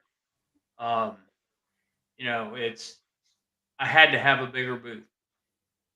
So I went to a 10 by 20 this year. Last year I started with a 10 by 10 and ended up with a 10 by 15. And because I split a booth with a guy because he didn't need all 10 feet. who Matter of was it? fact, the guy that I split the booth with, it was to the looking at the booth to the right. It was a guy with hive scales that was there, and Oh, we're you mean supposed to be right near Acorn B again. So right. that's one thing I can say. I took a lot of acorn with me last year, and I sold Mhm. every bit of it. Acorn makes good stuff, good frames. Yep, they are. They're great frames. Yeah. And you know, the Enel stuff that I had, it was new there last year, and not a lot of people were selling it last year. And ever since I went to Nobby last year, I can't keep it on the shelf. That's a good problem, Bill. And yeah, it is. That's a real good problem to have. And the Cybin extractors sell well too because there's no plastic in them. There's no plastic parts. It's all some sort of stainless, food grade stainless steel or steel in it. So Well, did you sell uh like whole plastic frames, Bill, or did you do the insert type stuff? I sold them till I ran out of them. And then No, I no, had I mean, what type of frame? I mean, is it a wooden frame with acorn. a plastic insert No, or it's all 100%. plastic? I sold 100% plastic until I ran out of them, and then people started buying the foundation to put in a wooden frame. So this year I've got Acorns bringing a tractor trailer load of deep all plastic frames, and I'll be selling them. They'll be selling them. They said something about Fox and Hound as well. I don't know what Fox and Hound is going to sell, but I'm going to have mediums and foundation as well. You're gonna have medium frames, Medium plastic plastic frame? frames, yeah.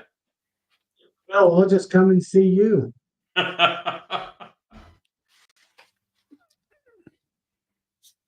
sent Roy a quote on some frames. So Sounds good. yeah. And even my everyday price is even lower than what's on Acorn's website. Because Yeah, they don't lock me into a retail price. that's cool. Hey, Yeah, Alex. nothing but Acorn and Premiere all my years. Yeah, I used Premiere at one time, and then I bought some Acorn, And if you lay that acorn foundation down beside the Premier foundation, the acorn's thinner. It's more flexible. And the bees Okay. can tell the difference. How they do it, I don't know, but they can tell the difference. They seem to like that acorn frame better. Yeah, I haven't had any issues with either one of them, so I like them both. So are you buying triple wax, Bill? I sell more double wax than I sell anything else. And that's what's coming in hobby is double wax. Or as Acorn calls it, heavy wax. They've got unwaxed, they've got light wax, they've got heavy wax, and they got extra heavy wax.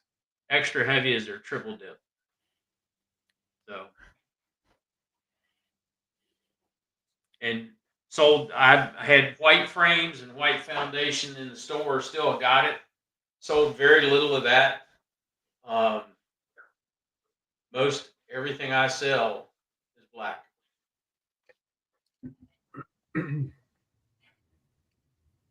Because that sells the best. And on the black frames and the black foundation, you see the eggs better. You're not straining your own eyes looking at it. Yeah. I've never tried triple wax. I've just used single and double wax. Yeah, Brian, I'll take another bulldog. You know, I saw a video. It was a couple of months ago. There was a guy somewhere that was waxing his own frames with a power drill, a rod, and two paint rollers with a thick nap.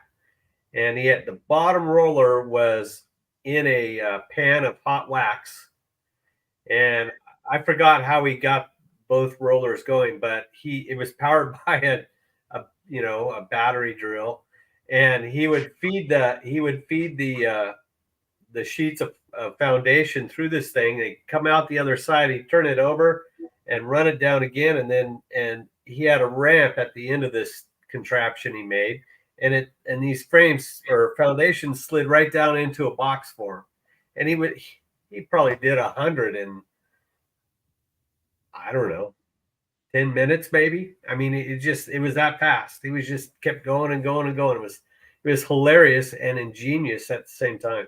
Oh yeah, there's a lot of people that want unwaxed foundation and unwaxed frames because they do it. They take a paintbrush and paint it on. Yeah. But yes, by the time they finish painting on with paintbrush, they think they've got more than on what's on it when they buy it, but they really don't. Problem I tried that, and the problem I find with it is you'll over wax it where you fill the divots with wax in there. Sometimes it seems like.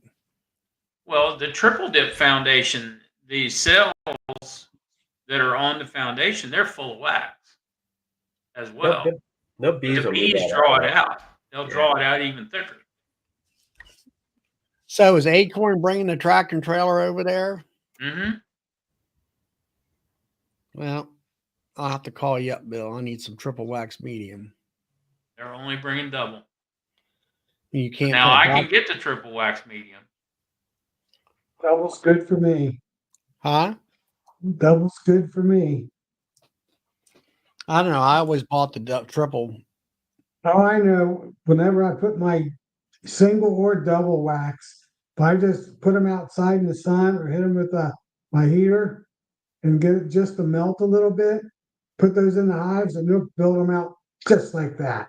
Yep. And one trick that we learned to do it, way to use it, 1-to-1 sugar water. Spray the frame, both sides, spray the foundation, both sides, and put it in the hive. Yeah, with 1-to-1, and they'll be built out in a week. Yep. You spray it with that and put it in there, they attack it and they start drawing it out because they figure out there's wax on it faster. I think that smell gets them excited. Yeah. Yeah, Russell, I'm sure he uses a paint roller or whatever Brad does. I don't know. I've tried all that. I'm more lazy. I just want to pull them out of the case box, put them in the hive. Yeah, well, I worked for a living. And the bees draw all those stuff out really nice. I like my black frames too. It has to be black. I don't want no other color but black. So do you want all mediums, Charlie, or do you want mix? No, I do all medium. I need case of mediums. Medium. Just one? I don't know. Let me look. I got to go downstairs and I'll take a count. All right.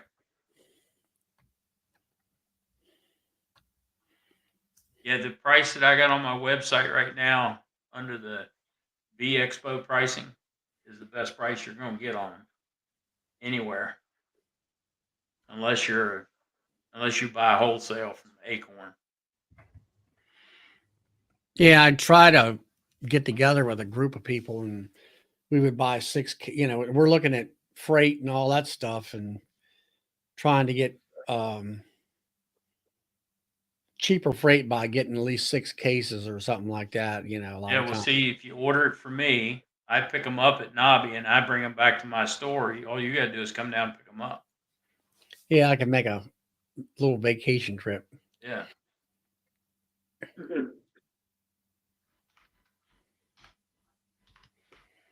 and all that. Where are you located, Bill? Woodstock, Virginia. Matt's he wants to know your website.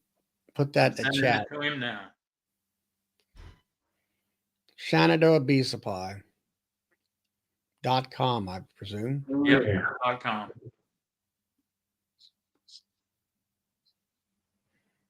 And there's a page once you get to the home page, Matt, there's a section there just for the Bee Expo.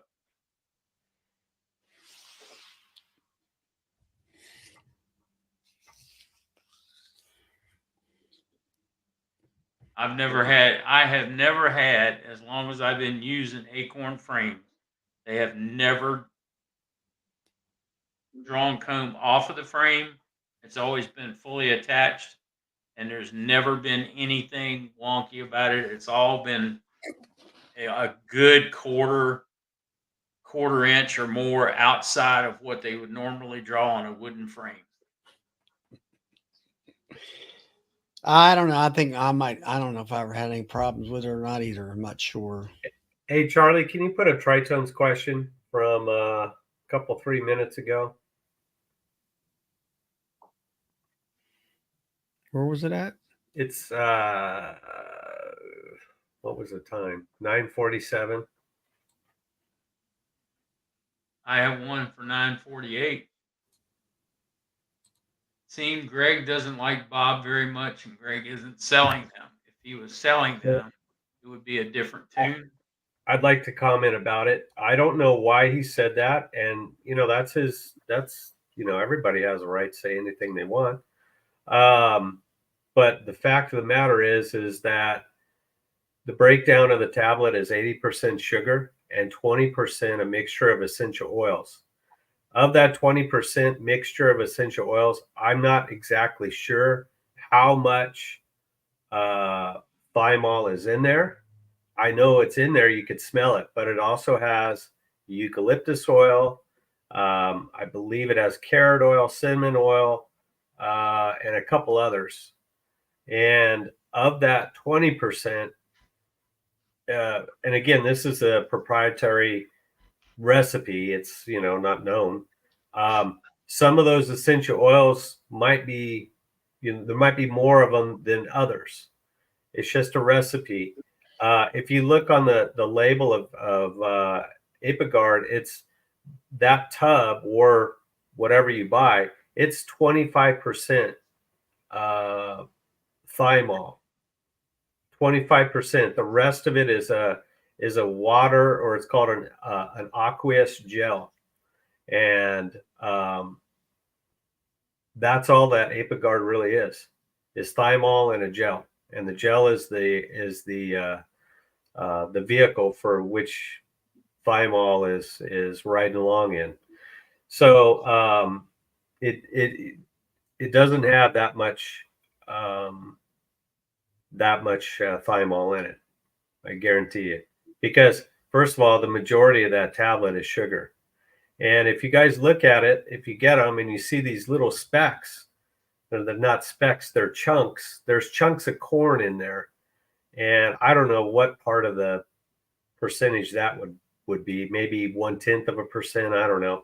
But all the corn is used for it is a binding agent, just to keep everything together when those when that mixture is mashed into a form or a form. So anyway, long story short, it does have thymol in it, but it's nowhere near the amount that's been talked about before. So yeah. I mean, And, when you and mix, then I'll add one thing to that is that oregano is in there too, but when you mix eucalyptus, I mean, try smelling eucalyptus oil. That stuff's strong. Yeah, it is. So you got a little of all these strong smelling things. I don't know. Oregano is pretty one thing that strong. Greg did state was like, "Oh, it burnt your fingers," and I'm like, "That's BS, big time." You know, Do you remember the video Bob made in Canada last February? No, I don't think it was a video. Here's one of my bee coasters. He took the tablet and he put it in his mouth, and he still has teeth and lips. So he sent me a picture of it. yeah. So, Todd, do you carry the 2 bagged supplements as well, or do you use them? I'm using them right now. I'm probably going to carry them, but not at the moment. I'm not. Do you think they work pretty well? Well, I think they do. In theory, they should. I'm just got to wait for what I see when I feed it. Now, I have already mixed it up, and I'm not kidding you. It looks like the lemon lime Gatorade. I mean, if you poured it in an empty Gatorade bottle, people would drink it. They would think it's Gatorade. It's that green color. Yeah. So, but no, I haven't tried it yet. I will be trying it pretty quick. Okay. I think I could stick my finger in that bag and eat some of it. I've got one. I bought a case of each as well, and I'm going to try it before I put it on the shelf. The only issue with that packaging is it does not have the directions on it. Really? Yes. Look at the back. It's not there. If you go on the website or if you Google those particular products like Beagra, if you Google Beagra, I think it's I can't even guess, but the mixing instructions are on whoever. There's somebody else that carries it, and they have it on their website. Yeah, I think that was something that kind of slipped by the goalie there, and so as soon as he's out of that packaging, he's going to correct that problem too, unless he buys stickers and puts them on there. Okay. But yeah, it makes, well, I'll look it up. I'm not even going to guess. So Mike Travis is saying there's 17 grams of thymol per puck. I don't think it's that much, is it? No, there's not. No, I didn't. Nobody knows. Nobody knows. Yeah, it's a proprietary formula, so nobody's ever really going to know. No, there. It's not even that high because there's 8 other essential oils, and they all add up to. Well, I mean, you want to get technical with the numbers. 20%. What's 17% of the 20%? That's that's almost all thymol, and then the other 3% of that 20, or you know what I'm saying, the number wise, is they can't break it up with all the other ingredients. What is that? What is that, Tom? You're good with numbers. 17 divided by 20 is 85%. So that means there would be 15% of that remaining 20% would be the other 8 essential oils, and that's not the case. So Well, it's a new product. Everybody's got to Yeah. test it everybody's going to have and use it their and see how it works for you. Yeah. Yeah, That's what that's what I've been saying all along. Do your own experiment. Believe your eyes and your ears. Don't take it for granted. You know anything about chemistry? Who knows what those 30 essential oils mixed together produces? Did you see the private chat? Yeah. Okay. So if anybody wants to look it up, there's a study out there. It's called 30, I think it's the efficacy of 30 essential oils or something like that. Yeah. Read that. It's very enlightening. So Charlie or Bill, the website that I'm looking at is storeofanimals.com. If you do a Google search of Viagra and find that website, dosage is per 10 liters of syrup or water. Well, syrup. It's 20 grams of Viagra, which is 5 teaspoons, is added to 10 liters of syrup. So I forgot my liter thing. 10 If liters you're making is isn't it 3 point something? 3 point. I think isn't it 3.33 liters per gallon Where's Brad at? He would know this. Anyway, for 50 liters of syrup, you would add the whole 100-gram bag. All right, let me do that. In Minnesota, Mike, we had about 12 days of, I'll call it, well, I won't say pure rain. It was misty and gloomy, and it was enough to kind of get the ground moistened up where my son went out and planted 30 acres of hay just before the rain hit. And now the stuff is coming up. So it hasn't rained for about a week. It's been sunshine and 70 degrees, let's say. It's been nice. It's getting cool. It was 40 this morning and about 69, 70 today.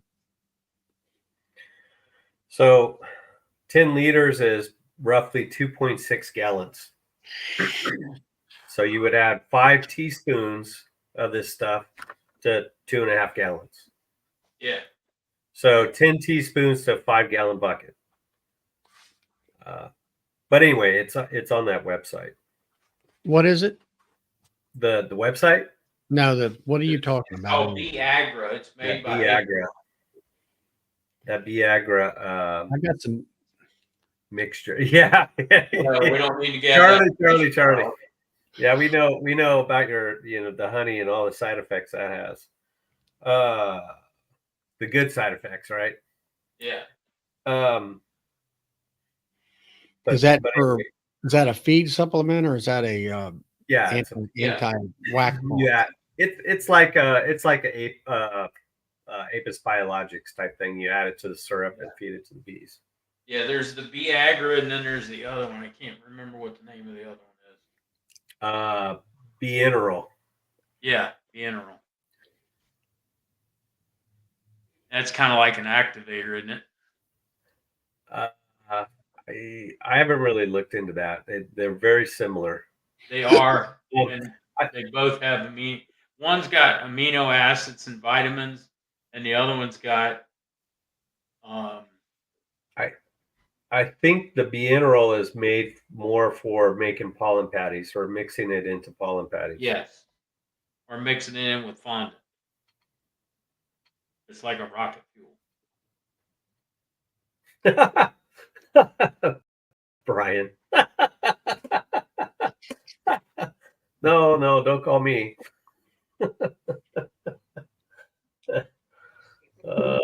Go to the emergency room. Don't call me. At least that's what the commercial used to say. Oh man. DC, did you apply some tablets to some of your hives this week? because there's a viewer. I don't know if that person is. I think that person was on earlier, and that person gifted DC a sleeve of Happy tablets for him to try, which was very nice, I thought. Yeah.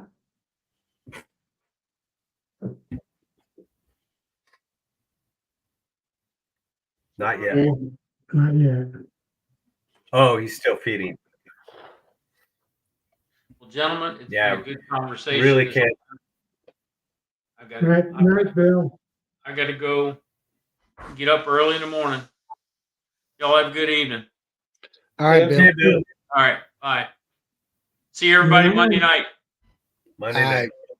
All right. See you Monday.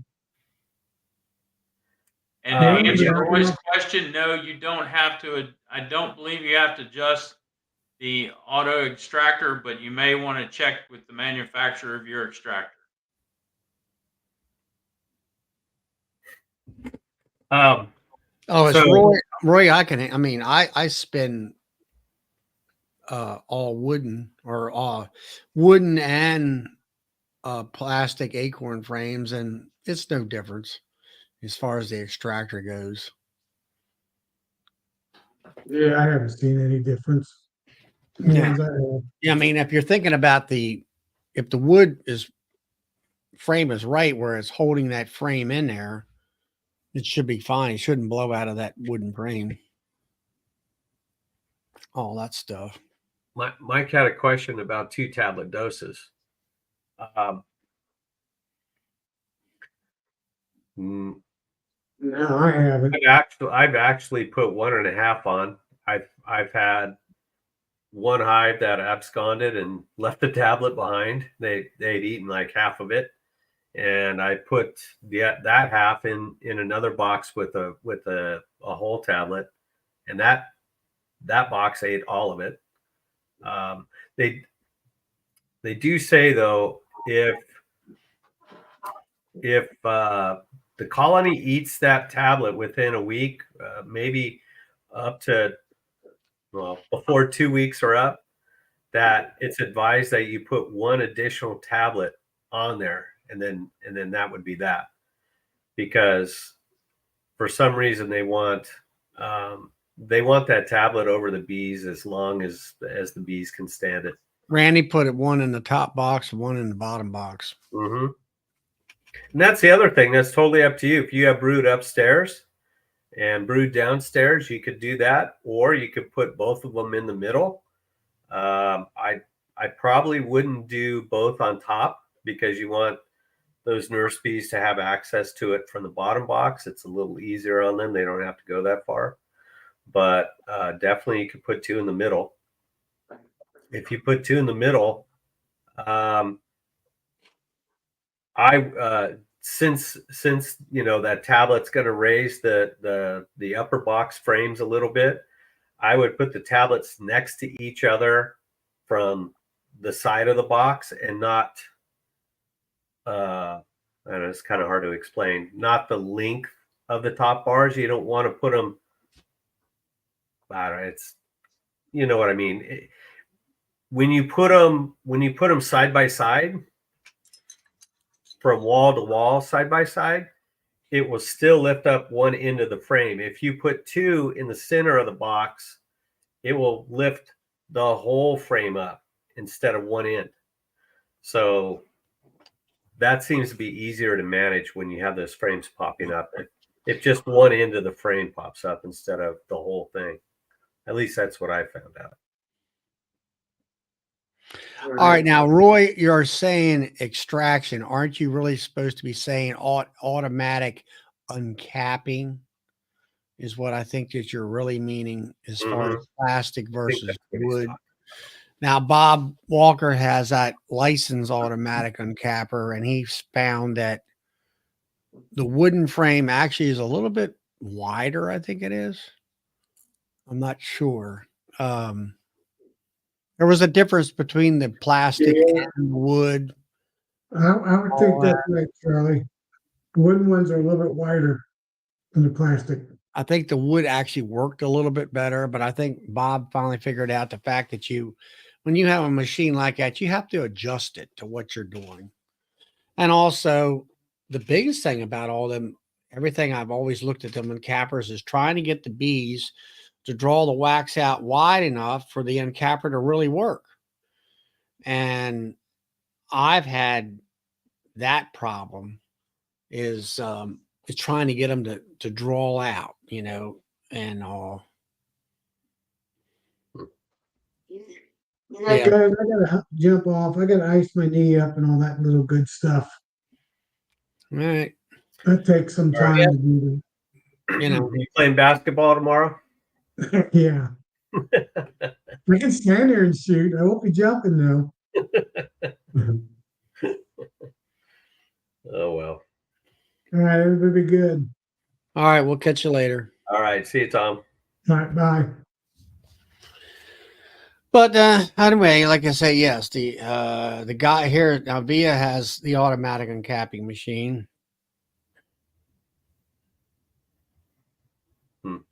All right, and Via is very mechanical, and Tom says you have to adjust it for what type of frame you're using, as far as the guides go, stuff like that. There's Frank, hey yummy,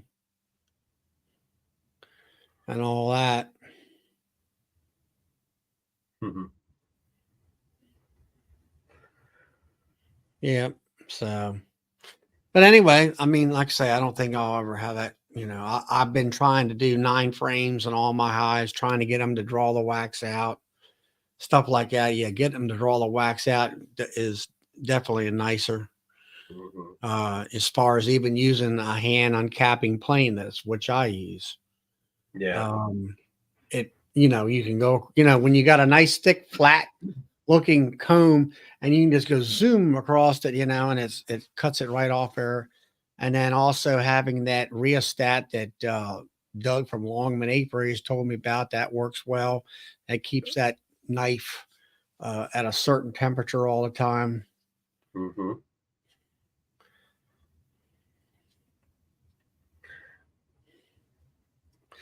All right.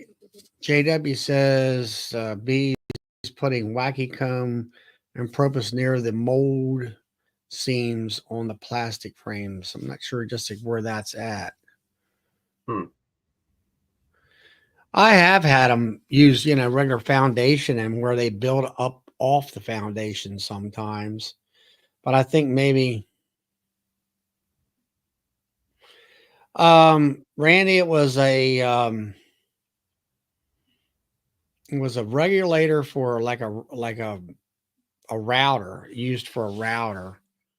I'd have to it has a dial on it that you can regulate the amount of electric going to that hot knife. Or I use a Maxant hot plane, which doesn't have a regulator. That's like I tell people buying a regular hot knife, buy the one with it and spend the extra money for the regulator on it. It works so much better and nicer.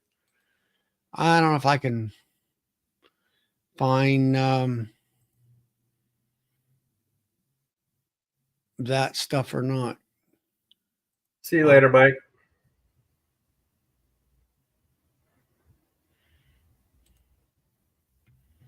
He's going out. I'll look that up for you, Randy, for maybe next Friday night. So you haven't seen her or heard. I guess Bob's just working like crazy all the time. Yeah. Well, and his grandson. So between those. I know he said they were coming up prior to the storm. Yeah. And, yeah. I think he's off tomorrow. I'll have to text him, see what's what. I don't have much going on. I'm just kind of poking around in the boxes tomorrow. I think what I need to do is I have more drawn comb than I've ever had, and I need to build a rack that I can hang those drawn combs on, and I'm going to roll them somewhere. maybe the garage here, maybe the shop at the farm. I'm not sure yet, but I definitely need. I don't want to leave them in the boxes stacked somewhere, even crisscrossed with them open. I've gotten, I've gotten some moth damage with that, and I think hanging them where the air is just, going through them all. I think that's the best way to do it. It takes up a lot of space. But if I make like a 10-foot long rack and have 3 or 4 different levels to hang those things on, I might be able to get away with it. Yeah, Tom. Put Yeah, them on caster wheels. yeah, Move he's around. got a Maxan hot plane. I got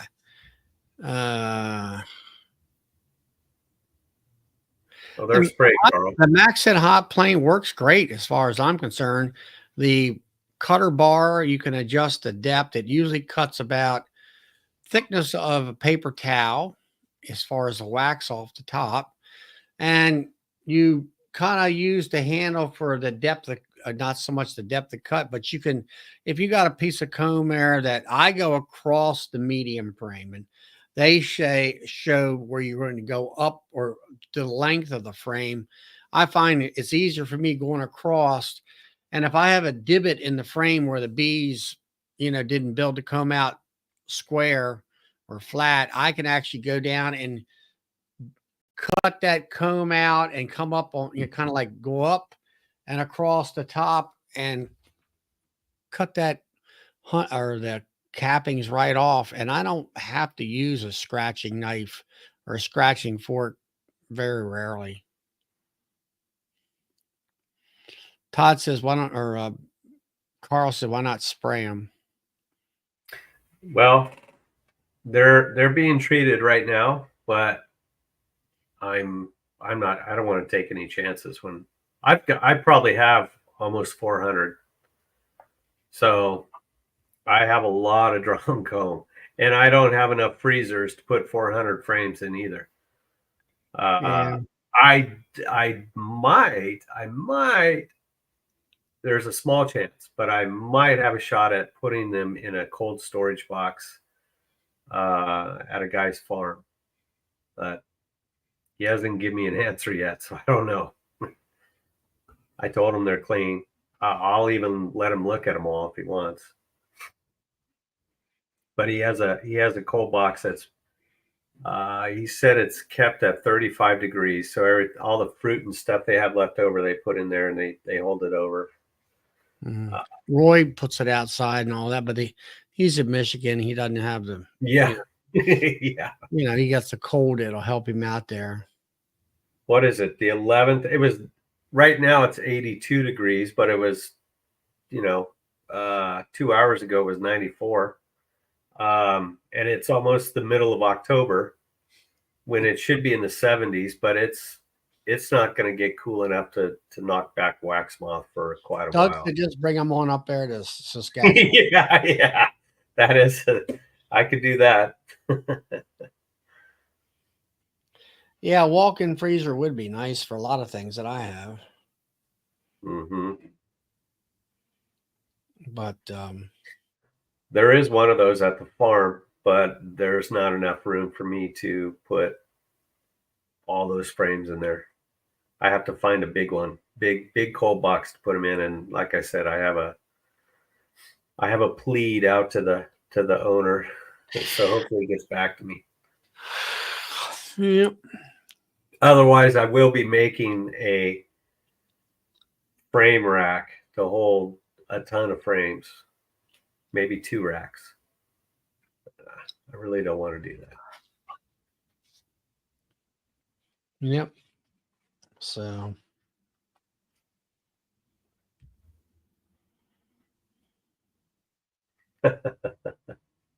JW email frames to Doug.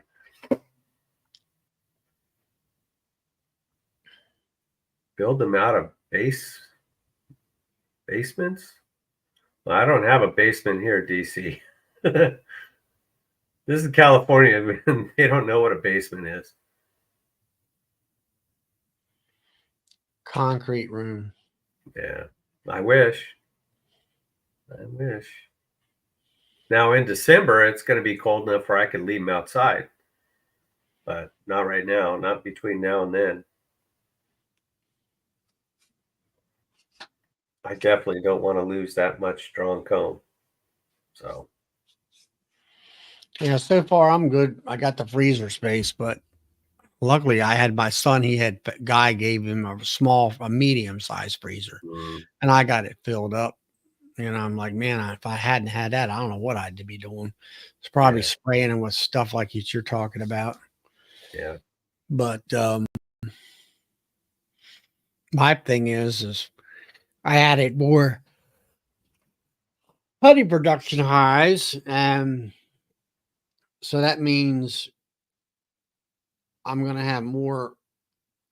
That we're going to be drawing more frames out for honey mhm, production, and that kind of a thing. So, and I did get rid of about 90 some or 50 to 90 brood frames, which mostly of them.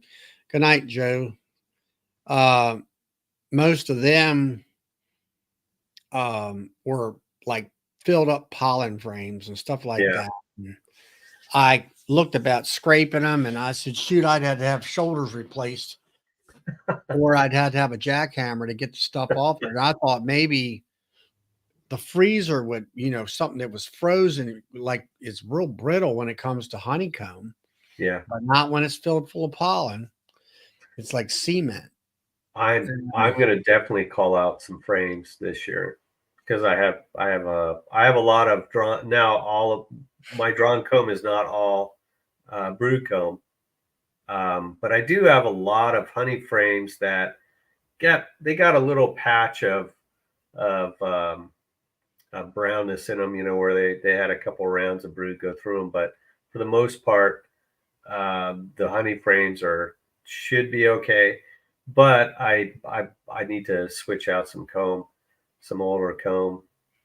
Right. Well, I mine got just had a lot of, if it had like a lot of drone comb in there where I got rid of that, got rid of the majority of it I had several superfuls of just pollen after pollen after Mhm. pollen. Yeah. Now I froze. I'm going to be making a couple of uh queen or some cell builders. And so I'm freezing some frames of pollen right now. I had some, I mean, huge pollen frames. So I took those out and, you know, Well, I just find that, if you have more than one or two pollen frames in your hive, you're not, you lose that laying room and honey storage room and mm, that kind of stuff. yeah, That's why I used to take and put out a lot of pollen powder, and I used to pack it away in there. And then mhm, I found out, I said, you know what? I'm going to quit all that. yeah, So yeah, anyway, yeah. well, I'll see. guys, it's getting about 10:30 there, or getting close to it, and folks are kind of leaving us tonight and going to bed, and I got to get up tomorrow morning and run the show by myself. I'll say, Yeah, which I've been doing well with me and the one hired guy. We've been running it all week. We did good all this week, and I got to run about halfway through next week. But yeah, it's helped me out getting my feeders off my hives. Take a little extra time at the end of the day, and um, take the feeders off as I need to, and wash them, get stuff done. I don't have to do it late in the evening when you're completely wore out. So yeah. anyway, so we'll see y'all next week, next Friday at the same time, same place, and we'll see if some of the other folks that come in on a regular basis can jump in on the chat. Maybe they're not quite as busy as far as harvesting goes, or either honey or farm crops or whatever, and all that stuff. So until next time, we'll catch you all later. Good night. Good night.